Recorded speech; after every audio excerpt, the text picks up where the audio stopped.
TikTok time to rock. Good evening, good morning, good afternoon to everyone who's watching from all over the planet.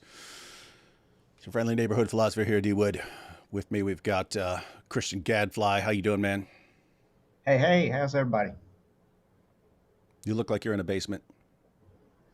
I'm in a Mossad prison. They told me that they were going to lock me up until I did a live stream with David Wood. I had to come out and support Israel. It's the only way I could be released. So, Good. Always do what Mossad tells you. That is the life lesson. We've also got Chris. How you doing, Chris? Doing well, David. Doing very well. Chris, things are going pretty well with the Islamic dilemma here in the U.S. And on pretty much every other topic that we think of. How are things going over in the U.K.? Are you guys? Is everyone feeling it there in the U.K. too? Oh yes. There's there's a lot of panic about the Islamic dilemma. There's a lot of worry about it. We know that a lot of Muslims are being asked to give responses to the Islamic dilemma by people like Farid or Jake or our favorite Daniel Akikachu. And they're really struggling. They're really struggling, and it shows. So it's not just like in America things are changing. It's international, and particularly in the UK. Here's what's amazing to me. Like we can decide, like 7 or 8 months ago, we can decide something. We can decide, hey, we're going to make this the year of the Islamic dilemma. We're going to make everyone know this. There's only a certain amount of that that's actually like under our control, namely what we're doing. Other than that, for it to really take off, other people have to be on board, right? Other people have to start picking up on it, learning it, and sharing it, and so on. Muslims have to start reacting to it. And Muslim Dawah guys will try to avoid anything that they don't want their people to hear. In other words, if you're bringing up an argument, they'll try to avoid it because they don't want to respond to it because that's going to let more people know that there's this problem here. So what you need is Muslims flipping out about something and going to their Dawah guys and demanding responses from their Dawah guys. And then you end up getting debates. Then they end up in a panic mode and then they start attacking each other. And so notice a ton of that is actually not under our control. That's under other people's control. So when you're sitting back here saying, hey, this is going to be the year of the Islamic dilemma, everyone's going to understand it. All the Muslims are going to be freaking out about it. And so on. It's like everyone else has to kind of play along. And they are. That's what's amazing, right? Because you say you're going to do it, but it depends on other people to get it going, to help get it going. And you can't say definitively that they're actually going to help you get this done. And yet they do. We can tell this as well because when we look at like the YouTube algorithm and how this is being shared on TikTok and other places, we see that it gets traction. And I think that that's not just because Christians are watching this, but because people from other faiths as well, including Muslims, are watching these videos about the Islamic dilemma, and then they're going to their favorite da'is and they're asking them to make videos in response to it. So in effect, we're doing incredibly well with the algorithm as well. So it's amazing. So guys, this is everyone watching. This is how you do it. Just learn this over a period of many years, because if you go back 20 years, Muslims didn't like debating Muslim topics. They only wanted to debate, is Jesus God? Is the Trinity true? Is the Bible reliable? Did Jesus die on the cross? Did he rise from the dead? They only wanted to debate Christian topics. They didn't want to debate Muslim topics because they didn't want anyone bringing up any problems. And just so everyone knows, back then, if you go back a little before then, it was very common if you set up a debate between a Christian and a Muslim, they would only agree to a Christian topic, and they would say before the debate, if anyone criticizes Muhammad or the Quran at any point in this debate, it's over, and all the Muslims are walking out. So they made sure that no criticism of Islam is going to take place and so on. So like, how do you get through that? Anyway, we find out over the years with when they say things, when they reject Muhammad's relationship with Aisha and say we're lying, when they say the Quran's been perfectly preserved, and when we respond, they say we're lying and so on. You just have to, get the message to Christians and other non-Muslims, and they have to start using it. They have to start using the information with their Muslim friends.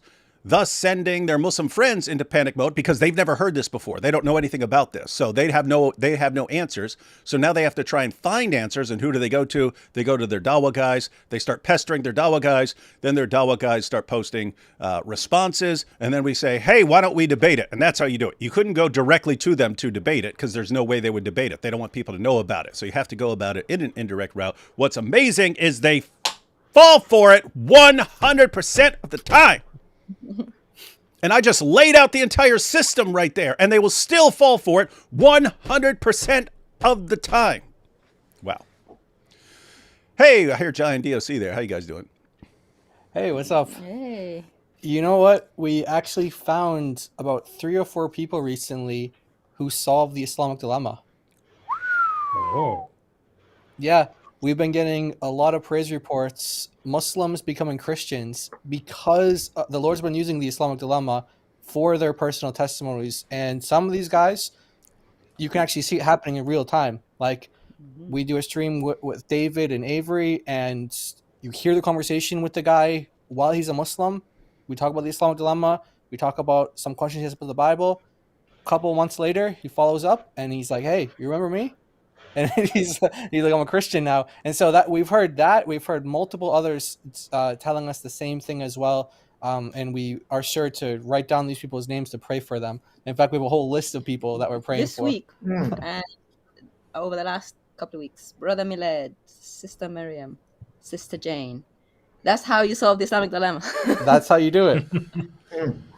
That is, and it's amazing because they're just finding out about it. I mean, the people are calling in and stuff. They're hearing about this. I mean, they may have heard the Quran confirms the Bible and so on, but once you start taking them through the verses, they think they're these easy responses because their Dawah guys have told them, oh, no, this is so easy. Anyone can respond. It's a joke. It's so stupid. It's such a dumb argument.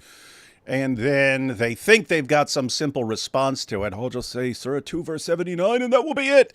And what happens? We actually go to the passage, we go to the context, we go to commentaries, we go to hadiths, and they find out, this is actually a serious, serious problem. But this is all new. This is all new. People are just finding out about it. So exciting, exciting, exciting times. All right, so this is Dawah Wars, Islamic Dilemma Edition. I haven't been like going around and checking out the stuff. We've got videos here. Apart from the shorter clip of Daniel Hokikachu. So I watched like a 2-minute clip that a couple people sent me. But I saw the shorter clip, but we're going to look at a longer clip. But Farid's videos, I don't know, guys. I didn't watch them when Farid sent them to Daniel.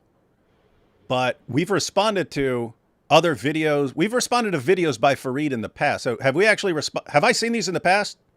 Yeah, actually, one of those videos is a response to us, yourself and Chris. It was a stream that we all did together where he issued a challenge for the Christian apologists to find one classical Muslim scholar who believes that the Bible is unaltered, uncorrupted, etc. And we found a bunch. And so we found a bunch, and then the one he responded to was, the one that it comes up in the video, which is a really bad response, but not even according to us, according to Daniel. Daniel thinks it's a bad response. So yeah, you're familiar with the content of what it is. One of them was a response to us. I don't really remember the other one though.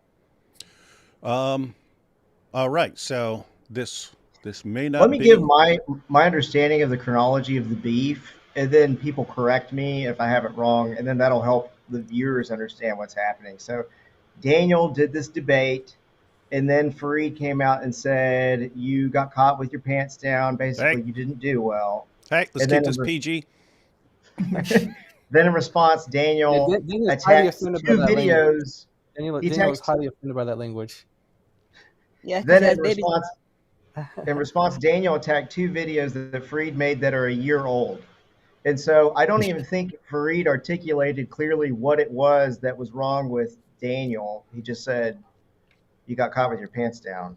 But the only Islamic Dilemma videos that Daniel could find to attack were those 2, I'm guessing. And let me go ahead and pull up that tweet. That's the only tweet because I had to get it to find the videos that we're going to be responding to. But I actually checked out that tweet. So this is from Farid, and Farid Says David Wood argues that the Prophet, peace be upon him, and Ibn Abbas affirm the Bible. Actually, what I argued, Farid, was, yes, your Prophet affirmed the Bible. That's directly out of the Hadith, but he's also the one supposedly revealing the Quran, which definitely affirms the Bible. Daniel brought up Ibn Abbas. I pointed out, at the end of the day, I really don't care if Ibn Abbas says the Bible is corrupted. If he said it and it was clear, I wouldn't care. My response would be, where does Allah say it? If Allah doesn't say it and Ibn Abbas says it, and you go with Ibn Abbas, you're worshiping Ibn Abbas according to your own prophet. And I would take it as you being condemned by Surah 2, verse 79, your guys' favorite verse. Anyway, why?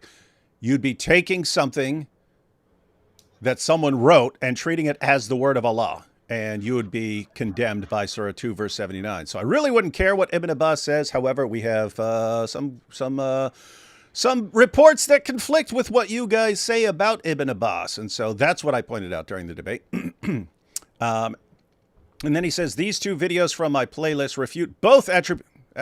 Refute is a strong word, Farid. Refute is a strong word. Let's say in these two videos, let's say something we can all agree on. In these two videos from my playlist, I say words in response to some of the issues. I say words in response to some of the issues. Just say that, and then we can agree. Refute, doesn't mean what I think you think it means. Muslims should familiarize themselves with responses to avoid getting caught with their pants down during a debate. Oh, okay. I don't even think Daniel was wearing pants. I think he was wearing a dress, but I don't know. He might have had pants on under that. Let's hope he had pants underneath. Yeah. Yeah, I certainly hope so. So pants means something different in British English. So the Chris is thinking of underwear when you say pants. That's true. Yeah. Oh, that's funny. Yeah. For us, pants means like jeans or something like that. So, Yeah. Pants. So that's like underpants. So you got pants and underpants, but pants. Okay. All right. But yeah. So this is Farid warning Daniel not to get caught with his pants down like Muhammad on the night of Al-Zut. All right. Now we're good. Now we know. Nice. Okay. So that has been retweeted by a number of people, including some Muslim dawagandists, some people who are, popular for doxing, I'll say, some of those people as well. But they're very big. Very big in the Dawah world. And then Farid Hang on. Is this the same Ijaz who's also a racist and refers to other people of other races as racial epithets? That's okay, the same one. Okay, just want to make sure. One. So he's retweeting it. And by the way, that's Daniel's former debate partner on Fresh and Fit. So, but then again, I don't know if that's saying much because Jake was also his former debate partner too. So that didn't go well. So Farid has been, nonstop, and he knows that we're using his content against Daniel. And so he put out like one thing where he said something negative about you in the debate, but everything else was about Daniel, how bad Daniel did. And Jake is actually retweeting some of that stuff as well. So Jake is in on it. All these Dawah guys are basically all in agreement that Daniel did a terrible job in the debate. So, yeah. Oh, I just wanted to point out that's interesting because where was I? I don't remember which channel I was on the other day. It's all been a blur. My brain was fried. But I think it was with God Logic. Anyway, was live a couple of days ago, and Farid, IP's channel, Farid came up, and I offered the offer of all offers. Here's how you should have responded. And then there are even people here and there in various comment sections going, why are you baiting Daniel, not Farid? Farid's the one who really knows. Like, what kind of fantasy land do you live in? So I offered Farid the deal of all deals. I said, if you think you can do better, we will debate. I will debate the exact same topic with you, and I will use the exact same opening statement. I have to change the intro because it's a different person, but apart from that, I will use the exact same opening statement. You cannot possibly get caught off guard with everything. You can design your entire opening statement as a response, a prepared response to my opening statement. That is like as generous as someone can possibly be. So just wanted to point that out. that is an open offer to Farid. And for all you Farid fans out there, if he doesn't accept that, my goodness, how are you not getting this? How are you not getting the fact that they're just terrified? And that's what Daniel said to him. He said, "Why don't you man up?" In he used a little bit more flavorful language, in very Good more point. colorful language, and debate yourself. Why don't you gird up your loins and face him like a man? Sorry. basically Yeah, whatever what you he think. said. At least Daniel's going Get after off and your backbone. debating. Sorry. Yeah, he needs to gird up his backbone. Get up his backbone. and Islamic, biology. Pull up your pants. Pull up your Oh man. All right. So, anything else before we start jumping into some of this? Yeah.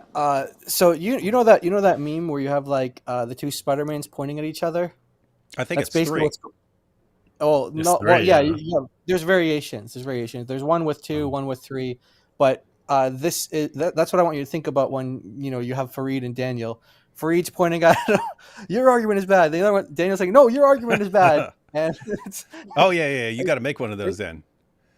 We got them. We got one. I made one. It's on X if you want to. I don't know. I can pull it up, but it's basically basically what's going on. It's exactly what is going on, and Daniel is accusing Farid's responses of being bad, and I'm kind of saying like, guys, you're both right. It's okay. You're both bad. You're both right. You're both bad, and so it's not a matter of like like siding with one or the other. It's like we're agreeing with you both here. You guys are both right that you're both bad. And it's kind of like this. It's kind of like when I'm observing the situation. What I notice is From observing the situation. I treat women like prostitutes. Sorry, go ahead. Yeah, Daniel took it best. Daniel took it. I mean, Daniel actually debated, so he took it best. But what I've noticed is like it's like imagine like two people who are able to recognize something bad in the other person, but they can't recognize that same thing in themselves. So like Daniel thinks he has these amazing responses to the Islamic dilemma, but other Muslims are recognizing, no, your responses are bad. And then Farid thinks he has these amazing responses, but then Daniel and other Muslims are recognizing it's bad. It's like you guys are able to recognize it in each other, but you have like this blind spot when it comes to yourself. So we're just here kind of like opening their eyes and filling the gaps and like, hey guys, you're all really bad at this. I was actually thinking the same thing when I saw, because again, the only thing I saw was the short 2-minute clip of Daniel where he was making fun of Farid's response to the Hadith in Sunan Abu Dawud, and he was saying, well, you're saying that this scholar says it's good, and this other scholar says this, and you think that's a good response, and I'm like, Daniel's correct. Daniel's absolutely correct. But the guys he's responding to are looking at his responses and going, your responses suck. So they're destroying no matter what response they give, we can find other Muslims who are saying that's a terrible response. Exactly. So have you guys seen, there's a guy called Yemeni who's a Muslim apologist. And this is like before the debate a few months ago. But it kind of showed me just how much like at war these guys are. Wait, isn't that the guy who threatened you? Yeah, not me. He didn't threaten me. He threatened to unalive. Yeah, people at Speaker's Corner. He went online. People said nasty things about his prophet. He got upset and said, okay, I'm going to actually go and do something. And this is a real threat. People even told the police about this. And it's still there. The live stream is still there to this day. Not even like people reported it. I reported it. But there were people who went out and said, actually, that's a credible threat. But nothing happened to him. It's still there. But anyway, he made a live stream in which and I watched the whole thing because it was fascinating. He's presenting the case that you cannot say there is any wahi or any revelation in the previous scriptures in the biblical text from an Islamic point of view. That's and this is like the before you had Dean Responds and others, that's kind of what everyone sort of said. Oh, it's all been corrupted. You can't take any of it for granted. Although they're being consistent with that view, I would argue. But that was what they would say. But now you've got this other group of da'is who's like, actually, that's a terrible response. We can't keep saying that. That doesn't work. Obviously, the Quran says there's true wahi revelations in our scriptures, and they're pointing it out, but they're trying to then be like, okay, but don't think too much into this. And so now you've got these two groups that are like saying, what are you guys doing? You know, some of them are even saying, look, you're kafir. You've left Islam because you're saying there's revelation to be found in the Bible. And it's amazing to watch this. I'm like, wow, these guys are tearing each other apart because they can't even come together on a solution anymore. There's no consensus now. There's different factions that give different answers depending on who you ask, which is amazing. I really, really like this. I think this is really interesting. So, yeah.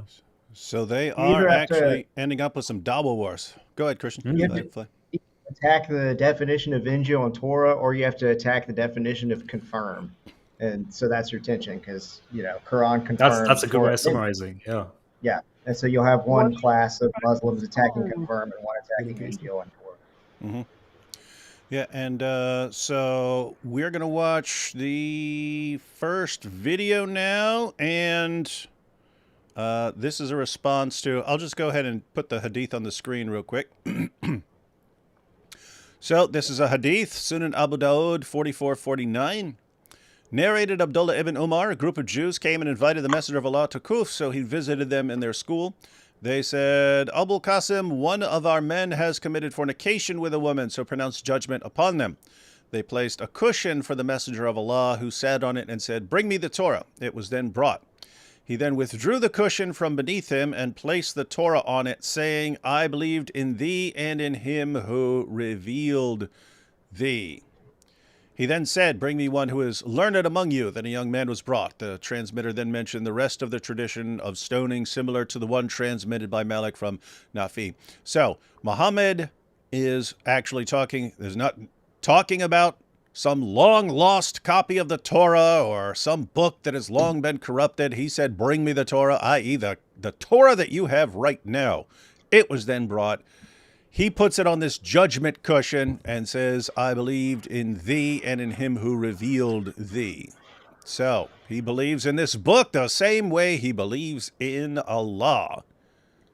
And that is hard to reconcile if that is a corrupt book that he says he believes in. So is that a corrupt God he believes in? Anyway, so that's the hadith. about to get Farid's response. We all ready? Yep. Let's see what Farid's got for us. Gonna be powerful. Gonna be powerful. Hey, Daniel, here's how you should have responded, according to Farid. Assalamu alaikum wa rahmatullahi wa barakatuh. In this video, I'm going to be going through a hadith that's often quoted by the popular critics of... By the way, guys, I'll be stopping it in various places, but if there's anything you see and you want me to hit pause or something, just let me know. So shout pause! Or give a signal like caw, caw, caw, caw, something like that. Zoot, zoot, something like that. Oh yeah, just yell zoot. That'll be the new signal. Anytime you want the video to stop, just go zoot, zoot, zoot. And it's something that comes up within the Islamic Dilemma discussion. And I've made a couple of videos about this topic in the past, but I've never addressed this hadith specifically. So what is the hadith that I'm referring to, and how is it used? Oh, fire intro. It's his fire intro to signify all of Dawah going down in flames. Oh, I thought it was about the burning of the Qurans, but fair enough. That too. It's all going down in flames. Dumpster fire. We've already read from Sunan Abu Dawud where we have this. So let's go ahead and check out the passage from Sunan Abu Dawud again. So the historical. Where the heck was that? Oh, is that? I think that's Al-Fadi's place. I think that's Al-Fadi's show. Yeah. Okay. Yeah. Okay. So this is probably Al-Fadi's show. We have this. So let's go ahead and check out the passage from Sunan Abu Dawud again. So the historical background here is that the Jews came to Muhammad to settle a dispute. Muhammad was a political leader in Medina, and the Jews came to Muhammad to settle a dispute. So they come to Muhammad, and there was the custom there was the judge would sit on a judgment cushion to signify that he's the judge. So they set out a cushion for the Messenger of Allah, and he sat on it. Then he said, bring me the Torah. it was brought, and he took the cushion from beneath him and placed the Torah on it and said, I believe in you and in the one who revealed you. So notice, this is not Muhammad saying, hey, I'm affirming the inspiration of some original Torah that is now lost to us. He tells the Jews, bring me the Torah that you have. So this is the Torah that existed in 7th century Arabia. So yes, there is a narration in Sunan Nabi Dawood in which the Prophet, peace be upon him, makes a judgment upon a Jewish man and woman and rules upon them with what is found within the Torah. Now, in this hadith... Well, we're all in agreement. We can all pack it up and go home. In Sunan Nabi Dawood, the report... What's that? Go ahead. I was going to say, you wonder like if his viewers ever watching it go, I feel like David's making better points than Farid is. Like, it's just funny that he shows your whole argument. You know, Daniel and then thought he'll go that. into- yeah. Oh, okay. Yeah, It's Daniel bold thought move. that. Daniel thought that David made a better point than Farid. He just said, why you granting David's reading of it? So he actually said, no, David understands it better than you, like it's authentic, but why would you grant his reading of it? Like, you know, there's another way to understand it, apparently. But Daniel failed to, provide that. You know what? Daniel Hakikachu is right. Farid's response sucks. Anyway. It's the only time he was right. Yeah, as far as Farid's response, I kind of only know it just from Daniel's clip where he's making fun of him for saying, "Oh, there's a scholar who says that this can't be trusted" or something like that. So we'll see here. Includes an edition in which the Prophet, peace be upon him, says, I believe in you and he who revealed you. He's saying this to the Torah after placing it upon a cushion. Good point. The specific report is graded as Hasan, meaning that it's a mid-tier hadith by Al-Albani. However, Sheikh Shu'aib al-Arnaout grades it as a weak hadith. So what do we do in this situation when different scholars disagree with each other? We pick the one that we like best and the one that is saying what we want, because that's how we do it with Allah, and that's how we do it with a hadith, and that's how we do it with our commentaries. Welcome to Islam. By the way, just to expand on that a little bit, like the list of people who accept it, he makes it sound like Al-Albani is just on his own, like he's the only hadith scholar or he's the only scholar of Islam. By the way, isn't he one of the goats, just for everyone who doesn't recognize these names? Yeah, exactly. He's the goat, and he's a bigger goat than Arnaout because he's more well known. Yeah, he's a way more well known and way more senior scholar for Muslims. But obviously, you have of course Abu Dawood himself. He thought that it was authentic. You have another hadith scholar, Abdul Haq al-Ishbili. He's another one. You have another one, Ibn Hajar said that it's Hassan. You have Sheikh bin Baz. He said that it's Jayyid, which means good, and Al-Baqai. Al-Baqai as well. He said that it's Hassan as well. Yeah. Now, hang on. I just want to point out as well. I mean, I've seen this in tons of commentaries, so I don't know. That's what I was just going to say. I don't know if there's something before the cut. Like I think Ibn Kathir quotes this in I think Surah 5 verse 41 is I think where he quotes this to set up the stage for the verses that follow and so on. But I don't know. I don't know if like right before that in Ibn Kathir he said, "Oh, by the way, this thing's untrustworthy," but no, even if it weren't or something like that. He doesn't.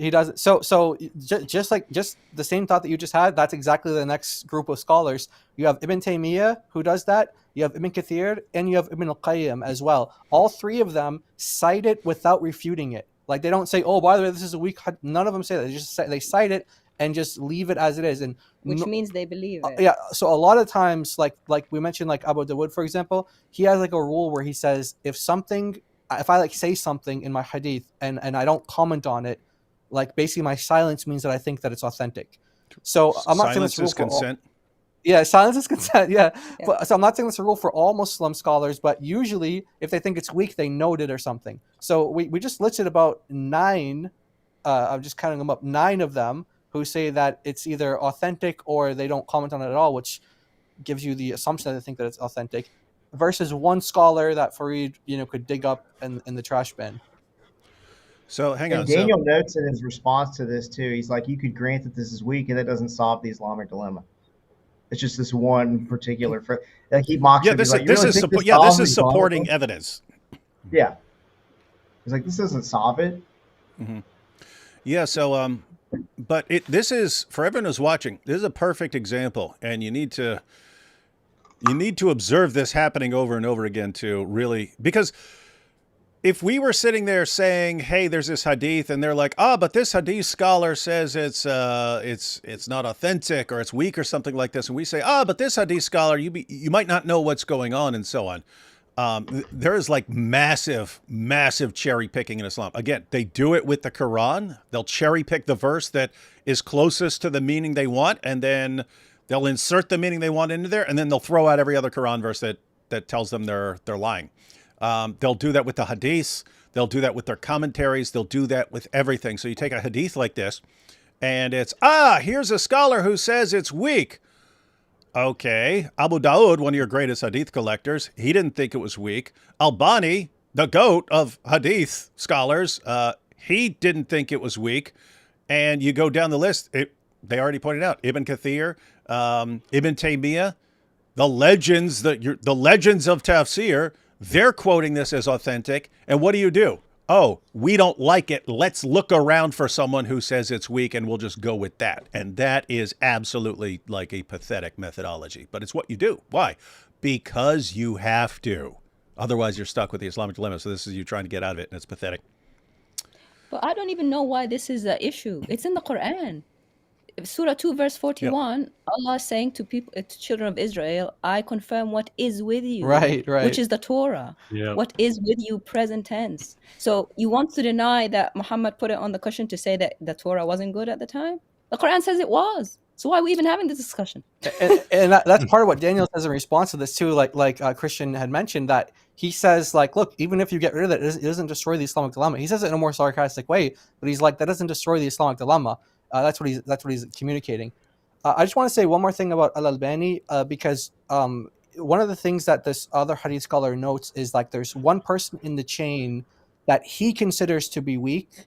So because he considers him to be weak, he considers this particular wording to be, discredited or inauthentic or weak. Yeah, it's like Da'if, he says, in this context. But Al-Albani and all the other scholars I just mentioned, they're familiar with this with this person in the chain, and they know, like, Al-Albani gives him a different grading. Like he thinks that he's like trustworthy, but sometimes he has like some defects or something. So I found in 3 different books, just from Al-Albani, 3 different books of his where he grades hadith.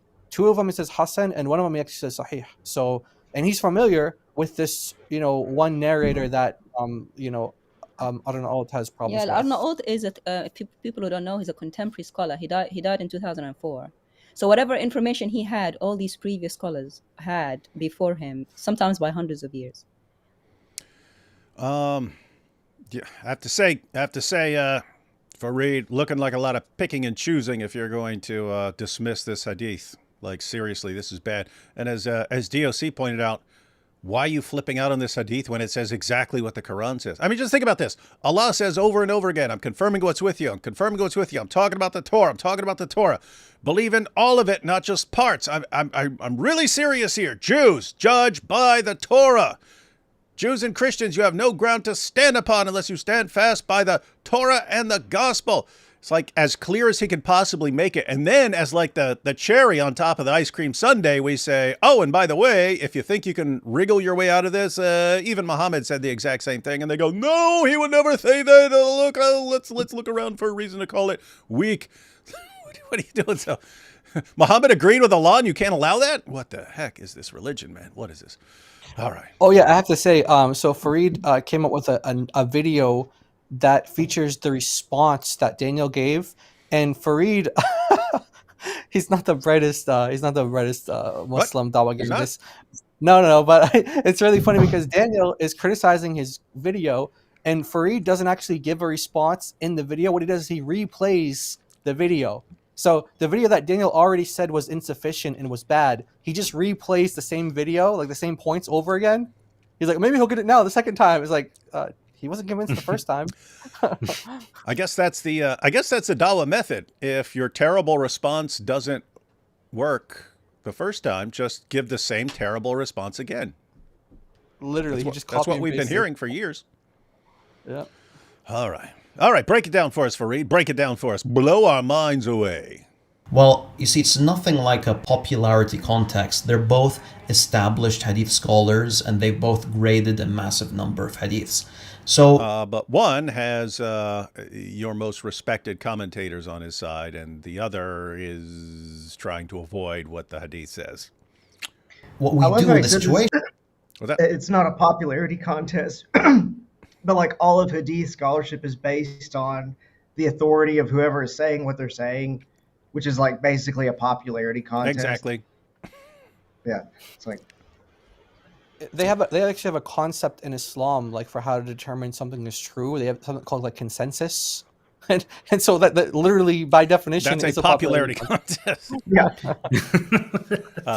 Hey, there is one thing we're forgetting in all of this. We're talking about hadith scholars and what's weak and what can stand up to scrutiny and so on. Didn't Sheikh Yasser Qadhi recently admit that hadith methodology cannot stand up to academic scrutiny at all, and no academic takes this seriously, and you just have to accept by blind faith as a Muslim that this is the way to go? Didn't he say something like that? Yeah, but Yasser Qadhi is 2 steps ahead. He's way smarter than all of these losers. So he's already like, yeah, this doesn't work. They haven't caught up yet. So the point there is, Farid, you're kind of helping your buddy Sheikh Yasser Qadhi when you're like, oh, this scholar says this and he disagrees with this scholar, and so we'll just pick the one we like best and go with that, even though whatever we do, other scholars are going to say the opposite. And not only that, if we attack this hadith, we've shown that our greatest commentators of all time were all using weak material to make their points, and it's actually weak material that cannot stand up to scrutiny. Dude. I was just thinking, it's a good thing that Yasser Qadhi doesn't drink, because if he went to like a wedding and he had a bit too much to drink, can you imagine what he'd be like? He'd be like, "You guys, you never guess what the hadith. It's all just a lie." Because he does like 1984 doublethink. In 1984, they have this thing called doublethink, where you have 2 contradicting ideas in your head at the same time. And I feel like he has that, right? But if you put some alcohol in there, that boundary would just come right down. Oh, yeah. That's why drinking is forbidden in Islam, to keep everyone from blurting all this stuff out. Yasser Qadhi be like, you didn't hear half of it when I did the holes in the narrative interview. You guys didn't hear half of it. The whole Quran is one epic disaster, but I can't do it because it's my entire career. I can't tell. Father, why have I failed you? You wanted me to defend the perfect preservation, and I failed. He starts calling on his father. Oh, gosh. He'd be like, okay, guys, you've heard about Gog and Magog. Let me tell you right now. Zombies. Because he gave the whole zombie idea. Didn't he say he was joking later on when everyone attacked? After he sobered up, at the time, he didn't say that. He was joking for a whole sermon. Yeah, it was just a joke, guys.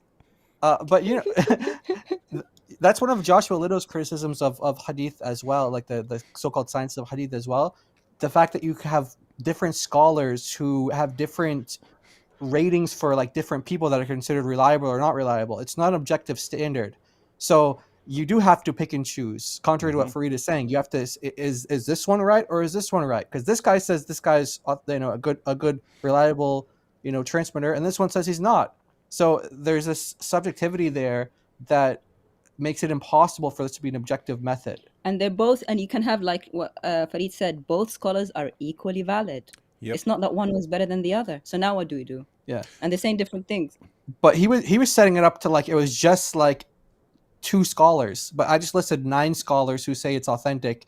And I mean, it sounds better if you only have one scholar saying one thing and one scholar saying something else, because then you can be like, okay, let's value the evidence, let's see what they say. But then if you have 9 scholars versus 1 scholar, it's how could they all miss what little Farid with no education has to say? Yeah, Farid sits there and goes through the chain. Dude, who are you? you've had scholars who've had the same chains as you. They said that it was good. So just you can't be off. instinctually reading the Quran, you try to get inside the head of the author of that book. You go, what kind of person would this be? What kind of things would they do? And then you read this hadith. To me, it looks exactly like something that the person who wrote the Quran would do. Like if you're reading, like all those verses through the 540s, it's like, this checks out. It passes the sniff test.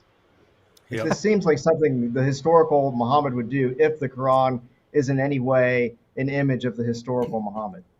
And that's why they made it good. That's why they said it was good hadith, all these scholars. They're not silly. And on that topic of one scholar saying something and another scholar saying something else, and them getting different results, even though they supposedly got this awesome methodology, and then non-Muslim academics looking at this going, this is a disaster, look at this.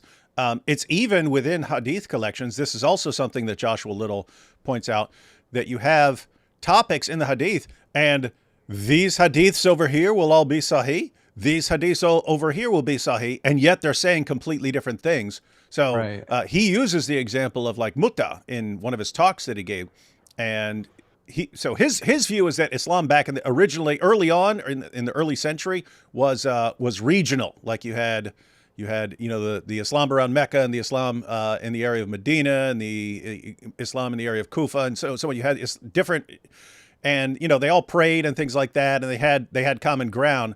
But basically, it's regional. They're coming up with their own rules that are popular in their region.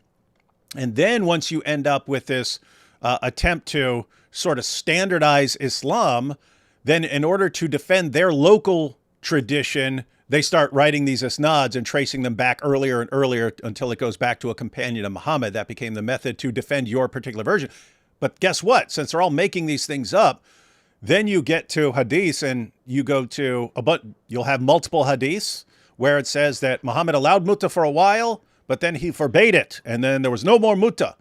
But then you'll go to other passages in the exact same hadith collection with the exact same grade of sahih, and it'll say, no, it was mutta was allowed throughout the time of Muhammad and even into the time of the caliphs, and it's a later caliph who forbade the practice, and so on. So you'll get these contradictory results, and it's like, why are we supposed to take this methodology seriously? You got some serious problems. So it's clear there's some things that are being made up here, and it's just, but here, notice on that issue, like mutta, what are you going to do?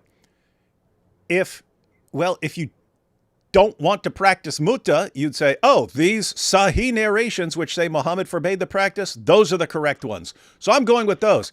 If you want to practice mutta, then you just say, oh, these other ones about a later caliph actually forbidding the practice, those are the correct stories, and therefore someone wrote it back and tried to pin it on Muhammad. But we're not going to allow them to deceive us like that. Mutta was good throughout the lifetime of Muhammad, and no one should be allowed to take away this great and beautiful practice of treating women like prostitutes. So I mean, that's like exactly what we're seeing with Farid right now. It's like you have a hadith here that goes against something that he finds it problematic, so he tries to find a scholar somewhere under the trash bin somewhere to say that it's weak. And you could just imagine, like, that's what the people who are making this stuff were doing as well. They were like, yeah, we want this practice, we want this, so they're just making stuff up. Now Farid, all he needs to do is like find the one that, and this is so common in Islam, like when it comes to like Islamic law and practice, you can find them saying, oh, one scholar saying, oh, this is forbidden or this is disliked, and then someone's like, oh, it's okay, you can do it, and it's like you just pick and choose. And then that's why people say, okay, let's go to the Quran. And then when you go to the Quran, they say, no, we can't understand the Quran on its own. So you're stuck. Yeah. It's like, you want this ruling? Okay, you go with this scholar. That's what we call it, scholar for $1. Scholar for $1. Yeah, so I have a friend of mine who's 96 years old, and I can talk to her about her dad who fought World War I. And so I can get back about 100 years in living memory to a primary source on someone. The problem, though, so you can get really old, non-written data. So I wouldn't want to say every single hadith is definitely false. but it is double that amount of time period. And the people who are most sympathetic to the position, like Bukhari, he said there's 600,000 false ones and 7,000 true ones. And his way of figuring that out is to look at the isnads that can be just as easily made up as the matins. And so, yeah, it might be that you imagine like a room full of dust and there's a couple of flecks of gold in there, but you have no way to find it, you know? So there might be a real tradition. Like, it just seems to me, yeah, there'd have to be so much fake information if even the people most sympathetic to the position are like, yeah, the vast majority of these are fake. Yeah, that's the issue. If people are passing down oral tradition and trying their best to do so reliably, then obviously there's a problem. Like the longer you go, the more of a problem you're going to have. But the issue in Islam is this isn't simply happening in an atmosphere where we know that all these people are doing their best to preserve accurate information. It's clear that some of them are, but it's also in an environment where they're making things up left and right in order to justify every single position that comes along. And it's like, what do you do with this mess? So you'll have people like Jay Smith and Robert Spencer who look at that and go, this is one big mess. Can't trust any of it. Therefore, we can't even trust that it's reliable on something like the existence of Muhammad. I think you can get, and Joshua Little believes you can get to some reliable information there, but you have to apply actual methods of historians, right? Historians have methods for taking even unreliable material and trying to get to certain things in that material that are still historically reliable. But Muslims reject these methods. Well, guess what? If you're rejecting those methods, which are the only methods that you could actually use to take this giant mess that you have and try and establish some historically reliable information, if you're rejecting that, then and you're just going, nope, the only method is this. It's not criticism, and you guys are just playing this pick and choose game. Wow, you guys are in trouble. You don't even realize it. All right, back to Farid here. Blow our minds, Farid. You haven't done it yet, but here we go. Is we stick with the evidence. You see, the discussion revolves around a narrator called Hisham bin Sa'ad, who Al-Albani considers to be a mid-tier narrator, and who Sheikh Shu'aib considers to be a weak narrator. Of course, these decisions in regards to how strong or how weak a narrator is basically revolves around what classical scholars have had to say about those narrators. And we often find classical compilations that list out the opinions of the classical scholars of Hadith. And yes, you will find a lot of criticism about him, but you will find a bunch of quotes that seem to put him in that mid-tier category. So I can definitely see why both Sheikh Shu'aib arrived at his conclusion. I can also understand why Al-Albani arrived at his conclusion. However, there are some works that perhaps weren't... So here's Farid thinking he knows better than Al-Albani and all the other scholars we mentioned. Maybe I'm like jumping the gun a bit here, but does he ever actually give an argument as to why this is not correct? Or is he just going to be like, so yes, there's Al-Albani's position, but there's another position, what? And he just tries to like muddy the waters and be like, oh, which one's true? Or does he actually give reasons? Because at the moment he doesn't give any reason at all. I don't know. I don't remember. What makes it even funnier is the context of him saying Daniel got caught with his pants down, but if he had this, then it would be a totally different story. Can you imagine Daniel trying to bring this up in a debate? If he'd have said, "Oh, here's a scholar," I'd have burned him up and said, "Al-Bani says it," and then, "Oh, look, Ibn Kathir, he agrees." That wouldn't have gone. Dumb. That wouldn't have worked, Farid. That would not have worked in a debate.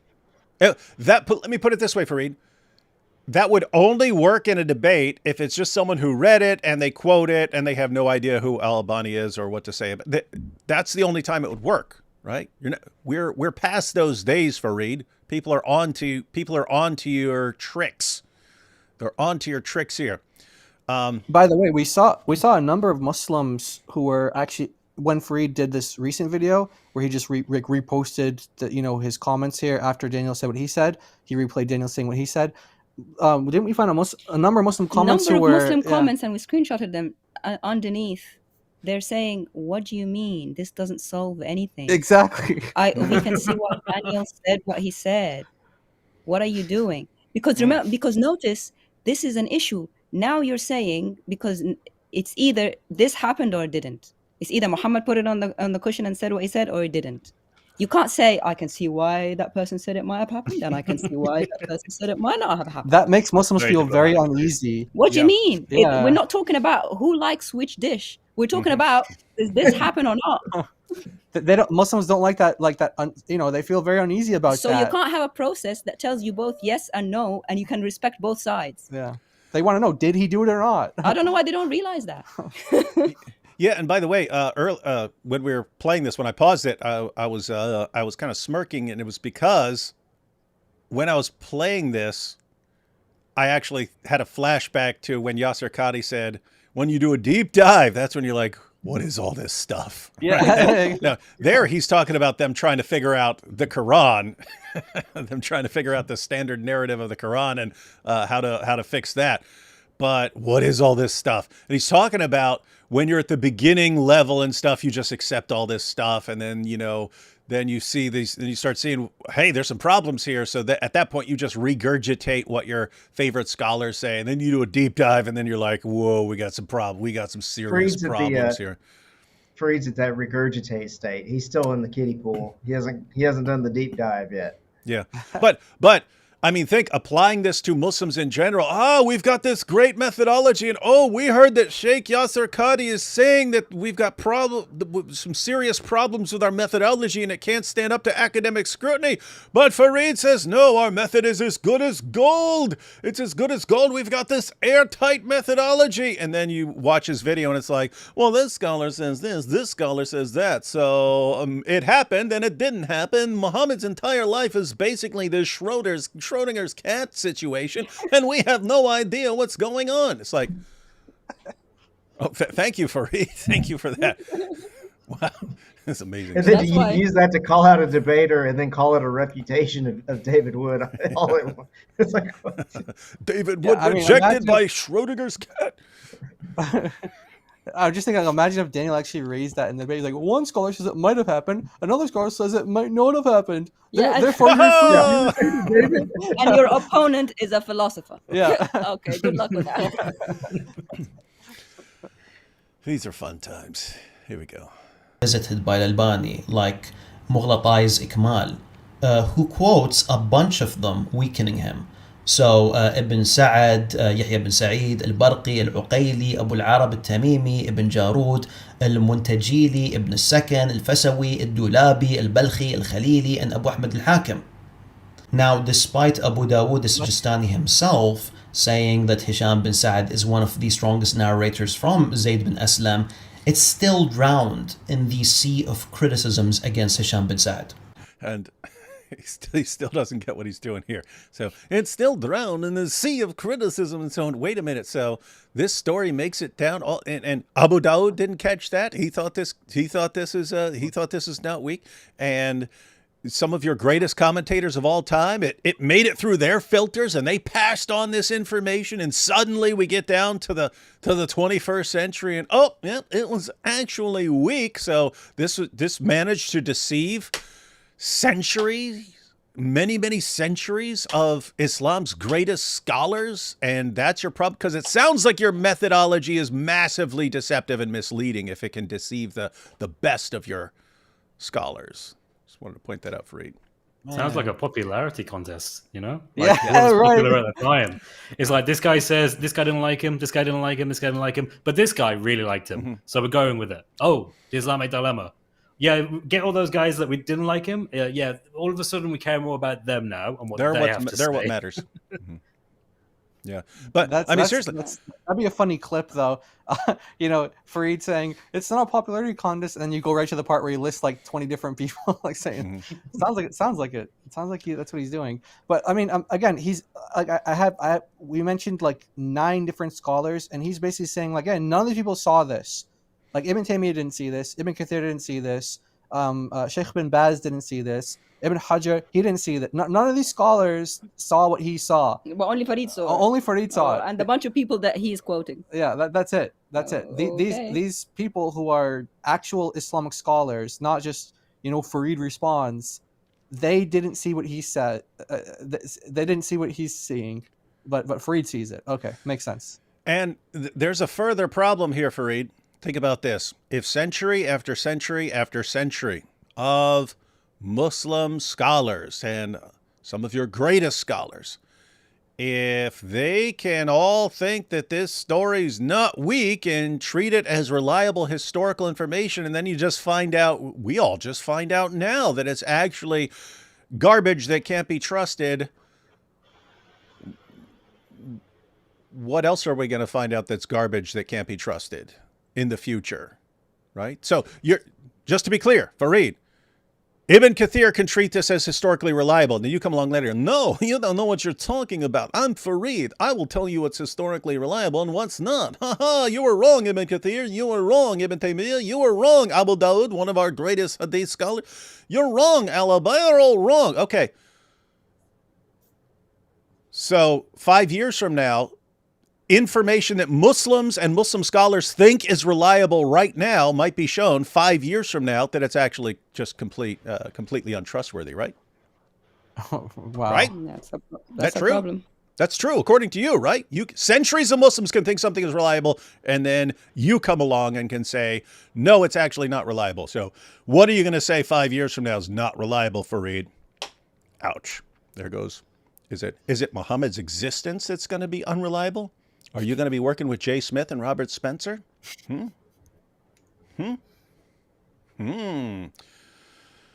Moreover, there's another criticism mentioned by Sheikh Shu'aib, which is that we also have the same report from Az-Zuhri, from Nafi', from Ibn Umar in the Sahihain, and they don't include this edition. I'd also like to add that we have the same report. Wait, what's that? I was just saying zoot zoot. Oh yeah, no. I heard that as well and thought, wait, what's he saying? That wasn't Who's he referring to? Yeah, no. So Ibn Sheikh Uthman tried this method as well, where what he does is he takes. Remember to try to save Sneeko, about the Yemenis are the best people. He tried to do a comparative analysis to other hadith that have the same exact kind of content in there, but they don't have that specific phrase. And so this is exactly what Uthman tried to do, but it failed because all the scholars were like, no, you're actually wrong. That's an authentic hadith. This method is not one that Muslim scholars, the times that you think it would work, it doesn't work. And this is not one of those times. So this is something that people like Farid and Uthman ibn Fibn try to do to try to save Islam. They play with the phrasing. They find a scholar that hasn't narrated that specific phrasing to try and cast doubt on it, when lots of other scholars have said no, it's good. All of it. Yeah. Even this isn't that friendly though. So if the Torah is totally corrupted, why is he having them bring it out? Like his whole point is supposed to be that it's not reliable because you can't count on that Hassan. Yeah, so even if you toss out this sentence right here, he's still having them bring the Torah, and he supposedly knows what this is, and it's for purposes of judgment and so on. So yeah, it all goes back to what Daughter of Christ was saying. Like, it's in the Quran. Like, even if you refuted all of this, you can still make the same point just from the Quran, which is arguably like a better way of making the point. So it's kind of dumb that they're trying to refute it in this way. It conforms completely with the message of the Quran. It's literally that one sentence that they're taking issue with. Even the sheikh that he's quoting who says it's weak, it's literally this one sentence. So yeah, break down the sentence and let's see, what do Muslims have issue with? Are you supposed to believe in the Torah? You're supposed to believe in the Torah. Are you supposed to believe in he who revealed the Torah? You're supposed to believe in he who revealed the Torah. So what exactly, how is this, like Daniel said, how is this destroying the Islamic dilemma? It doesn't. It doesn't. Yeah, from the perspective of the Quran, if you actually took the Quran seriously, which they obviously don't, if you read the Quran and what the Quran says over and over again about the reliability of the Torah, how would this be even mildly controversial? It wouldn't be controversial at all. It's exactly what Muhammad should say in a situation like this. I believe in you. Oh my goodness, he believes in the Torah. You mean as we're all commanded to do? This is weird. So, I mean, it's amazing. They can hear something from a Dawah clown all their lives, And then you could show them the Dawa clown contradicts Allah. They'll go with the Dawa clown 100% of the time and don't care at all what Allah says. And then when you're like, hey, be careful because, even your prophet, he agrees with our interpretation of these dozens and dozens of verses, just to be clear. And they'll, no, let's look for a reason to dismiss that hadith so we can bring Islam once again in line with what our Dawa guy said and not with what Allah said. This is a weird, weird religion. So David, if Daniel used this with this, David said that, I'm sorry, not David. Farid said this would prevent him from getting caught with his pants down. Would it? So would that have worked? Would his dress have still been up? No, yeah. I wouldn't have had. You guys obviously are familiar with more of the commentators and so on, and more of the hadith scholars and stuff. I would have said Albani, said he's the GOAT. He didn't think it was weak. I would have said Abu Dawood. He used it. He didn't comment on it. And I would have said, you've got this in, Ibn Kathir quotes this as historically reliable. So I would have pointed out that he's picking and choosing. And then I would have pointed out it's exactly what they do with the Quran. It's exactly what they do with the Hadith. And so don't think this would have been the case cracker that Farid thinks it would have been. Yeah, I don't think so. It's like, imagine that there's like a house burning down and Daniel Hakichu's trying to put it out with a bucket of water. And then Farid's like, you're doing it wrong. And he goes and he like puts a spoon of water on the doghouse that's also on fire and it doesn't even do anything. Right. I was thinking Farid's like, hey, you're trying to put out this fire with that bucket of water. Let me show you this bucket of gasoline here. Yeah. Oh! I thought you were going to be like, you're trying to put out the fire, but this other scholar says there is no fire, so I can see why he might be right, and I can see why he might be right. But this guy Gary down the road, he said that he wasn't a reliable narrator. That is a better example. Isn't there something called like blue fire or something? It's like not visible to the eye. And Farid's like, hey, if you put on these glasses, you can see the blue fire. You can't see the fire. If we just wear blindfolds, we can pretend there is no fire. Oh boy. From Abdullah bin Dinar, narrating this from Ibn Umar, he also doesn't mention this part about the Prophet, peace be upon him, placing the Torah on a cushion and saying, I believe in you. So yes, in this specific case, I'm going to have to side with Sheikh Shu'aib. He definitely has the evidence on his side due to, one, the lack of corroboration for Hisham bin Sa'ad, and two, the overwhelming claims of Hisham bin Sa'ad being a weak narrator. And this supports the classical Muslim position. The scholars have... That your methodology is What? garbage? No, it doesn't. What? The How is this classical... a classical Muslim position? Well, when Ibn Taymiyyah is not classical enough for you. all No. the Muslim And scholars... Ben is not classical enough. Listen, What? all these heretics like Ibn Kathir and Like Ibn Abu Taymiyyah, Dawud. who are completely ignorant of this valuable material that I now have access to. And look, Abu Dawood was a moron. These guys don't know anything compared to me. I am the GOAT. Wow. Albani, who is he? Wow. Just put on these blindfolds. Classical. Every new Dawa response is going to be throwing 14 centuries of Muslim scholars under the bus. It's just funny because the one scholar that he quotes to say this is weak is not a classical scholar. No, he's not Shaib. No, he's not. He literally he just It's died. some guy. No, he died 2016. I got the date wrong. He just died 2016. This is a classical Muslim scholar. And everybody else isn't. The greatest of classical Muslim scholars, my friend from down the road, he said this. Like most Muslims wouldn't have even heard of Arnaud, but they would have heard of all the others. Yeah. You can't just dig someone up from the dust of whatever's at the bottom of your bookshelf, and then say he's classical, and then the others aren't. That it doesn't. Muslims, you Muslims who are watching, very seriously here, we want you to understand the methodology that they are using. You can have Allah over and over again in the Quran saying something that is completely, it's like obvious what he means. These are the clearest verses in the Quran, and they can all be saying one thing. But then what will the Muslim Dawagandist who doesn't want to believe that do? He'll go to an ambiguous verse that you can look at 20 different commentaries and get 20 different responses to what it actually means. He'll insert the meaning that he wants into the ambiguous verse, and then he'll use that to dismiss all of the clear verses, right? That is the exact opposite of what you're supposed to do to interpret a text accurately. Then they'll do the same thing with the Hadith. They don't like what a Hadith says. They'll just start doing they'll look for someone. They'll look for someone who had doubt about something, and they'll say, oh, so you can't use that, it's weak. Not realizing, hey, Farid, if we want, we can find a scholar like, I don't know, Sheikh Yasser Qadi, who tells us the entire system is weak from an academic perspective. So we can throw out literally anything from your sources right now by saying it can't stand up to academic scrutiny. You don't want us doing that, right? You want us taking your methodology very seriously. Okay, well, why are you going with a guy who goes against what everyone else says about something? If your system's actually good, if your system is actually good, why did this information deceive some of your greatest scholars over the centuries? Allah only made it appear to be authentic for all those centuries, and it wasn't really authentic until Farid came along. Yeah, and then Farid came along and he fixed it all. You know what's amazing is for what Farid's doing right now, it's something that I used to notice from Shabir Ali. Shabir would be like, I figured out how to reconcile all this. I figured out that Jesus was put on the cross and here's what happened and so on.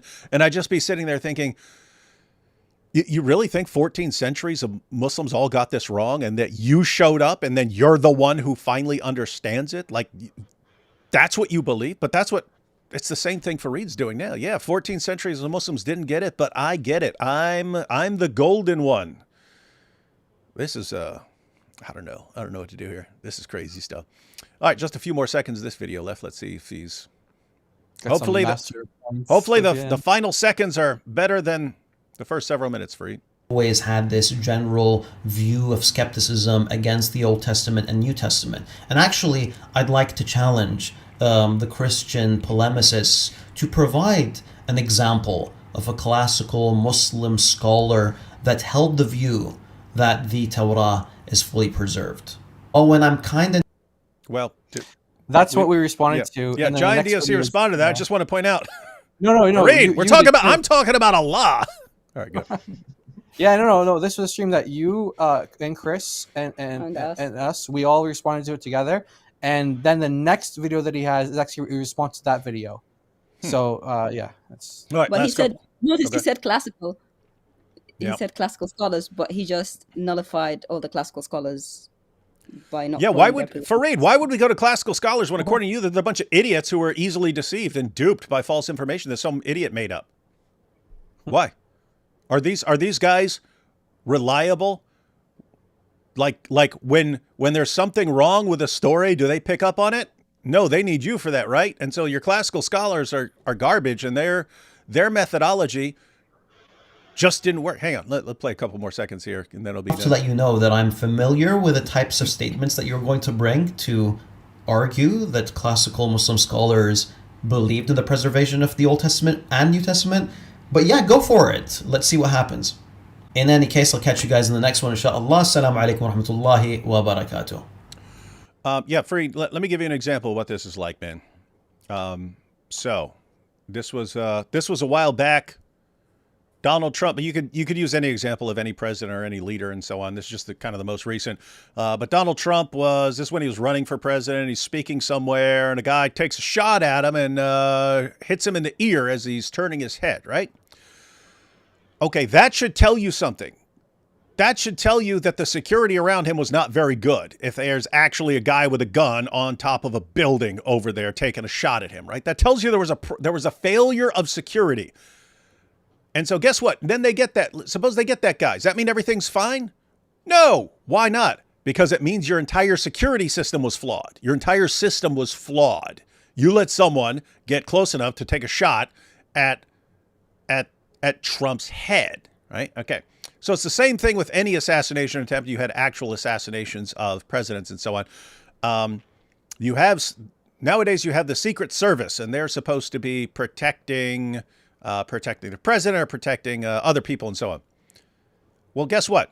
Suppose there's this big rally and security has its system in place, and there's a metal detector and they're using the wand and they're They're screening every single person who gets into this rally. So they're screening this person, they're screening the next person, they're having people take everything out of their pockets, checking all their stuff and so on. And then you get a big rally full of people. Suppose someone at this rally all of a sudden pulls out an AK-47. The response should not just be, oh, we need to get rid of this person with the AK-47 and then we're fine. You're not fine. Because for all you know, if someone got through with an AK-47, your entire system is flawed. Everyone might have an AK-47 in there. Your system, your entire system is defective. Your system for screening people is defective. All right. Now use that same example as people like Ibn Kathir and Ibn Taymiyyah, Abu Dawud, and so on. They're trying to get to accurate information. If they keep letting in all these false stories, what's that mean? It means their system is defective. Their system for determining what's true and what's false, the entire system is defective. Okay, how do you know what they believe is right and what they believe is wrong? How do you know? Oh, we know how you know, Farid. You decide what you want to believe ahead of time, and then you go and you reinterpret Allah to be saying that, and you reinterpret Muhammad to say that, and then you pick and choose scholars who are going to affirm what you believe. And we don't control you. So if that's your method, that's your method. But to then turn to us and say, you see, I've got the answer. Like everything we're seeing from you is like, do you not realize how insane you sound? Do you not realize how screwed up this system is? But anyway. All right. Anyone's mind blown by what Farid just said? No, I'm curious what Daniel would have to say about that, though. Maybe his mind got blown. And he's like, I should have used that argument. Yeah, if only. Yeah, should we take back the Islamic dilemma now? I think so. Yeah, apparently we're supposed. Yeah. Apparently we're supposed to renounce the Islamic dilemma. Yeah. Oh no! It prevents Muslims from getting caught with their pants down if they learn that argument. Hey, someone deleted someone's comment earlier, and I was like, hey, what'd they delete? And here it is. A Psychopathics Roadshow. Is your father all right, David? Or is he still processing the fact that you tried to kill him many years ago? No, he figured that out because I told him. He didn't actually remember. He didn't actually remember. But yeah, I told him. Is he all right? No, he died. He died of a heart attack right around 50. So hope that clears things up. Any other questions? Wait, did he get banned or is he still around? If he has any follow-ups. Hey, a Psychopathics Roadshow. You know, if you're confused about the history of everything, I've got a video. It's called How God Destroyed My Atheism. Go ahead and check that out. And if you want to go around pointing out things I've done in my past, that's filled with it. That's a bunch of stuff in there. So go ahead and share that with all your Muslim friends and say, look at this thing that this David Wood did. Go ahead and share that video. Check it out. All right. Just wanted to check that out because poor guy's comment got blocked. Let's take a couple super chats and then we will check out. So we've got two videos from Farid. You guys are saying we should check out Daniel's response? I think so. Yeah, I want to see what his mind was blown. Yeah. So the Daniel's response video is specifically to that, not to the other one? I think for the most part, yeah. I mean, I could summarize the other one because I think it was like 16 minutes. I could summarize it because I remember that one, and his argument was really bad. But if you want to watch it, we can. But yeah, we'll check out Daniel's. Yeah. We'll check out Daniel's response first, and then we'll see how long we can go through Farid's other video because that's a longer one. But we'll watch it as long as it's entertaining or he's making any point we're interested in. Let's see. Austin said, please let the stream last at least 4 hours. It will not.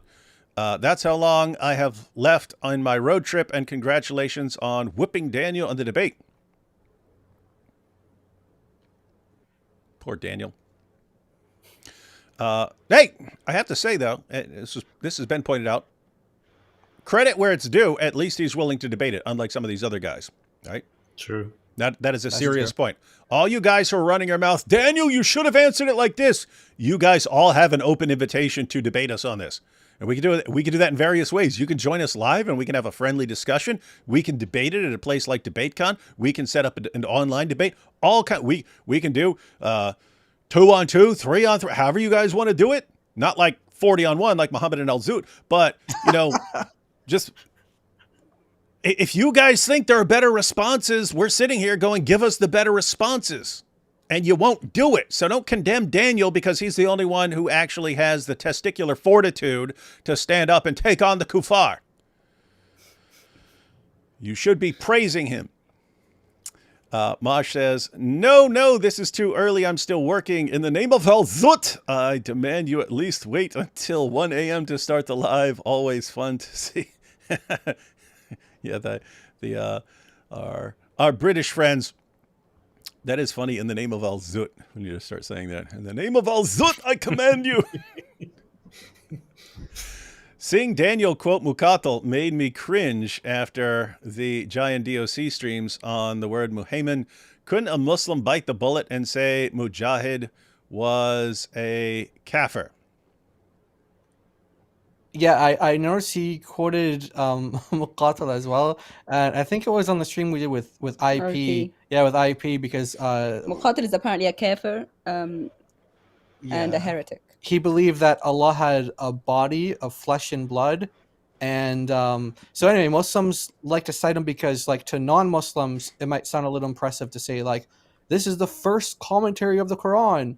And so to like a non-Muslim, that might be like, oh, okay, that's okay. That's must have some sort of authority in Islam, but it does. There's no authority at all. The scholars in Islam say the only time he's right is when he's agreeing with other people, and if he says something on his own, he's a liar. He's a liar.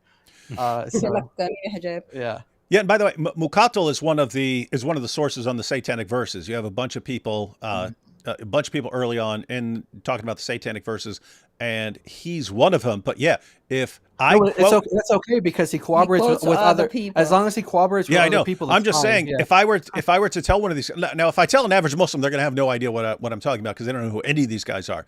But if I were to quote Muqatil to a knowledgeable Muslim and say, look, he said that Muhammad delivered the Satanic verses, they would point out all this weird stuff about Muqatil and say you can't trust him. But if he's ever convenient for them, he's as good as gold. Yeah. Pick and choose, pick and choose. Everybody loves to pick and choose. Hotel, motel, Holiday Inn. Saw AP at Canary Wharf. Love to see it. I don't know what that is. What's that, Chris? You know what Canary Wharf is? Yeah, it's a place in London, Canary Wharf. Yeah, very notorious place. Nice. Yeah. Based. Hey, D. Wood, I was glad to see yet another victory for the Islamic Dilemma. Keep up the Lord's good work. God bless you all. I have to say, so Sam debated Khalil on this. Did not go well for Islam. I just debated Daniel on this. Did not go well for Islam. Someone's going to have to step up because if everyone just runs from it from now on, that kind of sends a message, guys. You know the next one? The next one is Avery versus Jake at what's Marlin? And the conference, the Gospel Truth. Mm-hmm. He's hosting it in February next year. Avery versus Jake on the Islamic Dilemma. Jake, that's a bad time. Wait, is that something that's been agreed to? Yeah. Really? Yeah, it was. You go to the Gospel Truth. He announced it. He officially announced it yesterday.